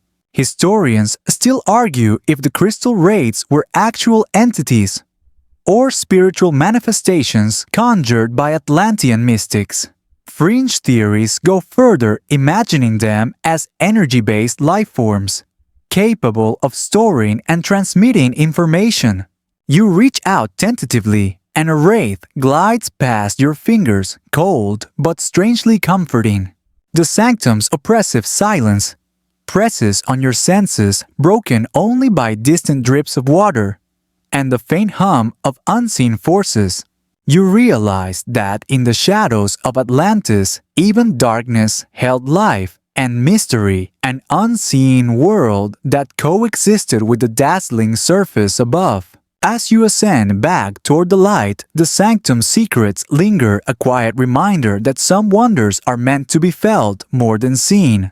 You emerge from the subterranean shadows, blinking as warm sunlight floods your vision. The air here is thick with salt and the cries of distant seabirds. You find yourself on a rugged coastline, where jagged cliffs rise from the crashing waves, and the smell of brine mingles with wildflowers carried by the sea breeze. This is the shore of phantom beasts, where Atlantis' imaginary creatures of the sea and shore come to life. Your eyes catch the silhouette of the tide-collar Leviathan, a monstrous sea serpent whose shimmering scales ripple with every shade of the ocean's blues and greens. This colossal creature is said to command the tides, summoning waves and storms with a flick of its massive tail. Historians still argue whether the tide-collar was purely myth, or if Atlanteans ever glimpsed real giant sea creatures inspiring this legend. Fringe theories propose it may have been a genetically engineered beast, designed to protect the island's coastlines from invaders. As you watch a sudden spray of salty mist bursts from the creature's nostrils. Or so the stories claim, though today, only the restless sea answers. Along the rocky shore, you spot the glimmerback crab, a small crustacean whose iridescent shell reflects light like a kaleidoscope. It's said these crabs were used by Atlantean fishermen as natural lures, attracting fish with their hypnotic flashes. Historians still debate if the glimmerback was a real species or a creative embellishment of Atlantean fishing lore. Fringe scholars suggest it may have had bioluminescent abilities, a rare trait in crustaceans that fascinated ancient naturalists. You kneel to inspect the sand and find tiny, perfect impressions, shaped like stars, fossilized footprints of the elusive, star-striped hermit, a creature said to scuttle across the seabed, leaving glowing trails. Atlantean myths describe the star-striped as a messenger between land and sea, its footprints illuminating the ocean floor like constellations. Historians still argue whether the star-striped was symbolic or a real bioluminescent species adapted to the twilight zone of the ocean. Fringe thinkers propose it might have evolved unique light emission capabilities for communication. The wind carries the faint echo of distant whale songs, mingling with the soft rush of waves against rocks, reminding you of the vast interconnected world beyond this shore. You take a deep breath of salty air and imagine the countless stories woven between land, sea, and sky, stories of creatures that might have been, or perhaps still lurk, beneath the waves waiting to be discovered. You turn your gaze seaward, feeling a profound respect for the mysteries that lie in the deep and a curious anticipation for the next chapter of Atlantis' imaginary menagerie. Leaving the salt air behind you, step into a dimly lit hall lined with massive stone panels etched in fading gold leaf. This is the Hall of Forgotten Guardians, a place dedicated to colossal beasts that once roamed the wilds of Atlantis, or at least its imagination. The walls depict a towering creature called the Skybreaker Mammoth, a giant woolly behemoth said to wield tusks like lightning rods capable of summoning storms when it charged across the plains. Its fur shimmered with embedded crystals that caught the sun like a million tiny mirrors.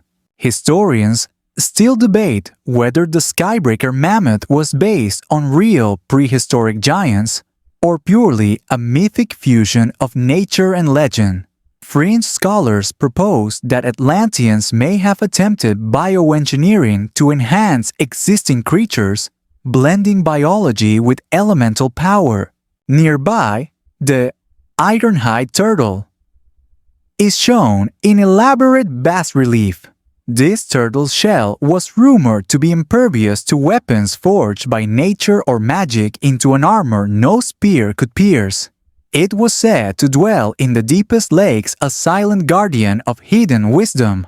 Historians still argue whether the ironhide turtle was inspired by real giant tortoises or a symbolic figure for endurance and protection. Fringe theories imagine it as an ancient biomechanical hybrid, combining organic tissue with metal alloys. You trace the carving of the thunderhoof elk, a stag with antlers crackling with static energy, its hooves leaving scorch marks on the earth. Atlanteans believed this creature could summon storms and clear skies with its mighty roar. Historians still debate the origins of the thunderhoof elk, pondering whether it was a natural animal enhanced by spiritual beliefs or a metaphor for weather phenomena. Fringe thinkers speculate that it might have been an extinct species with unusual electroreceptive abilities. The sheer scale of these beasts impresses upon you a culture fascinated by grandeur, strength, and the blending of natural and supernatural. You pause, imagining the rumble of thunder beneath massive hooves, and the shimmer of crystal fur in sunlight, feeling the pulse of a world where myth and reality dance together. The hall's quiet grandeur reminds you that even in fantasy creatures can carry powerful stories of hope, protection, and the awe-inspiring forces of nature. As you move on, the echo of heavy footsteps fades behind you, replaced by the gentle whisper of the next wonders waiting ahead. You follow a winding corridor that opens onto a serene courtyard, bathed in the soft glow of twilight, though no sun is visible. Here, in the sanctuary of celestial beasts, Atlantean artistry and imagination stretch toward the stars, blending cosmic wonder with earthly forms. At the center lies the star-born griffin, a majestic creature with wings that shimmer like the night sky feathers speckled with stardust. Its eyes gleam like distant galaxies, and its roar echoes with the deep hum of the cosmos itself. Atlanteans believed the star-born griffin was a messenger between worlds bridging the heavens and earth. It symbolized wisdom, protection, and the infinite mysteries of the universe. Historians still debate if such cosmic symbolism reflected Atlantean astronomy or a more spiritual mythic worldview. Fringe theories suggest that Atlanteans might have conceived of star creatures based on early celestial observations and myth-building. Near the griffin, the moon shadow lynx prowls a sleek feline with fur that seems to absorb light, leaving a trail of gentle darkness in its wake. Its paws make no sound and its eyes glow faintly with lunar light. The moon shadow lynx was said to hunt the night itself, guarding secrets hidden in shadow and dream. Atlantean storytellers used it to explain mysterious disappearances and eerie nocturnal sounds. Historians still argue whether the lynx's shadowy nature was an allegory or if real nocturnal creatures inspired this myth. Fringe theories speculate about possible chimeric beasts engineered to blend invisibility and stealth. Above the sky is dotted with intricate carvings of the comet serpent, a sinuous dragon-like entity said to streak across the heavens, bringing change, fortune, or disaster in its wake. Atlanteans feared and revered the comet serpent, seeing it as a cosmic force beyond mortal control.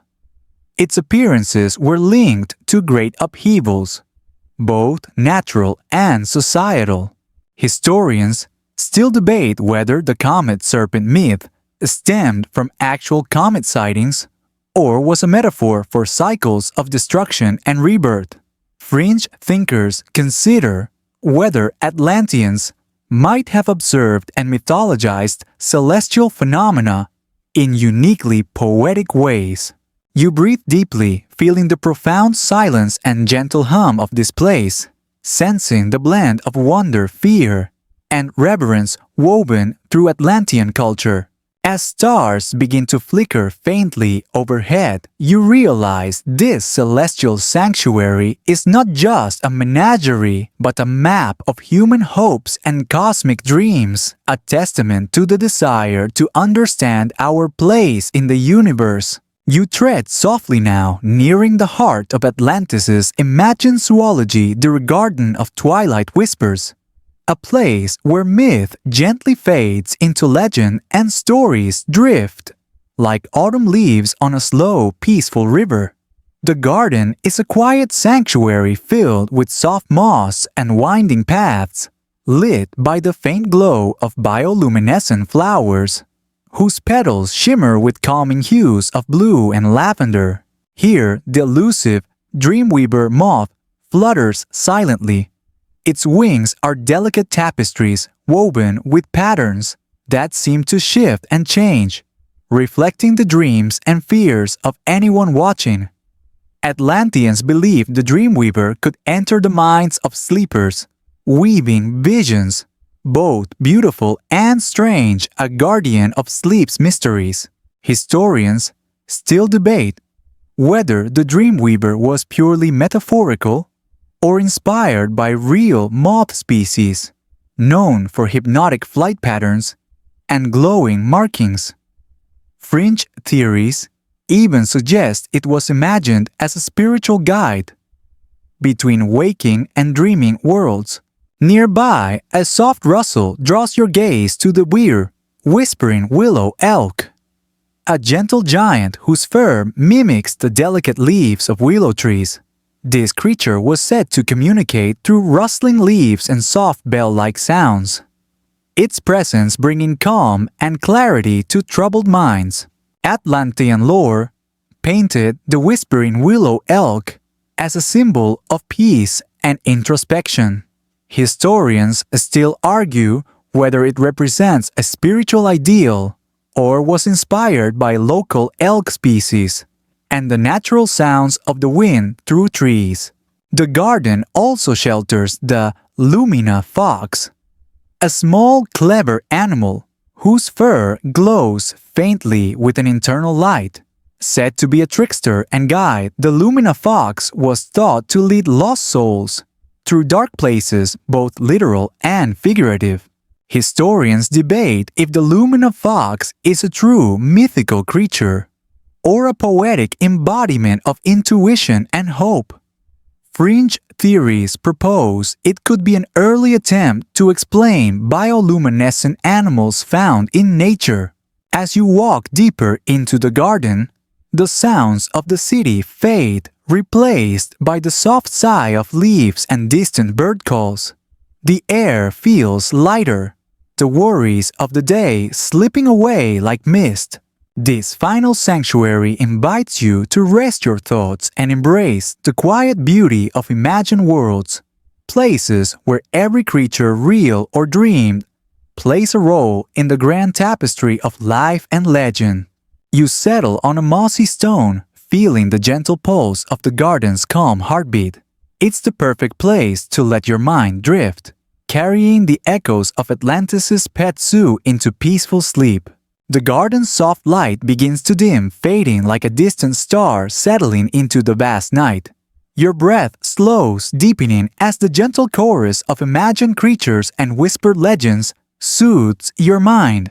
You feel the weight of the day lifting, replaced by a tranquil calm that wraps around you like a warm, familiar blanket. The mysteries of Atlantis' menagerie settle into quiet corners of your mind, no longer urgent questions, but gentle stories to dream on. Each creature's whispered tale mingles with your thoughts, carrying you softly towards sleep's embrace. In this twilight space between wakefulness and dreams, you are safe, cradled by the echoes of a world both ancient and forever young, a place where imagination roams free and wonder never fades. Now let your eyelids grow heavy, your body sink into rest, and your heart beat steady and slow. Tomorrow waits with new adventures, but for now the garden holds you gently whispering, all is well. Good night and sweet dreams.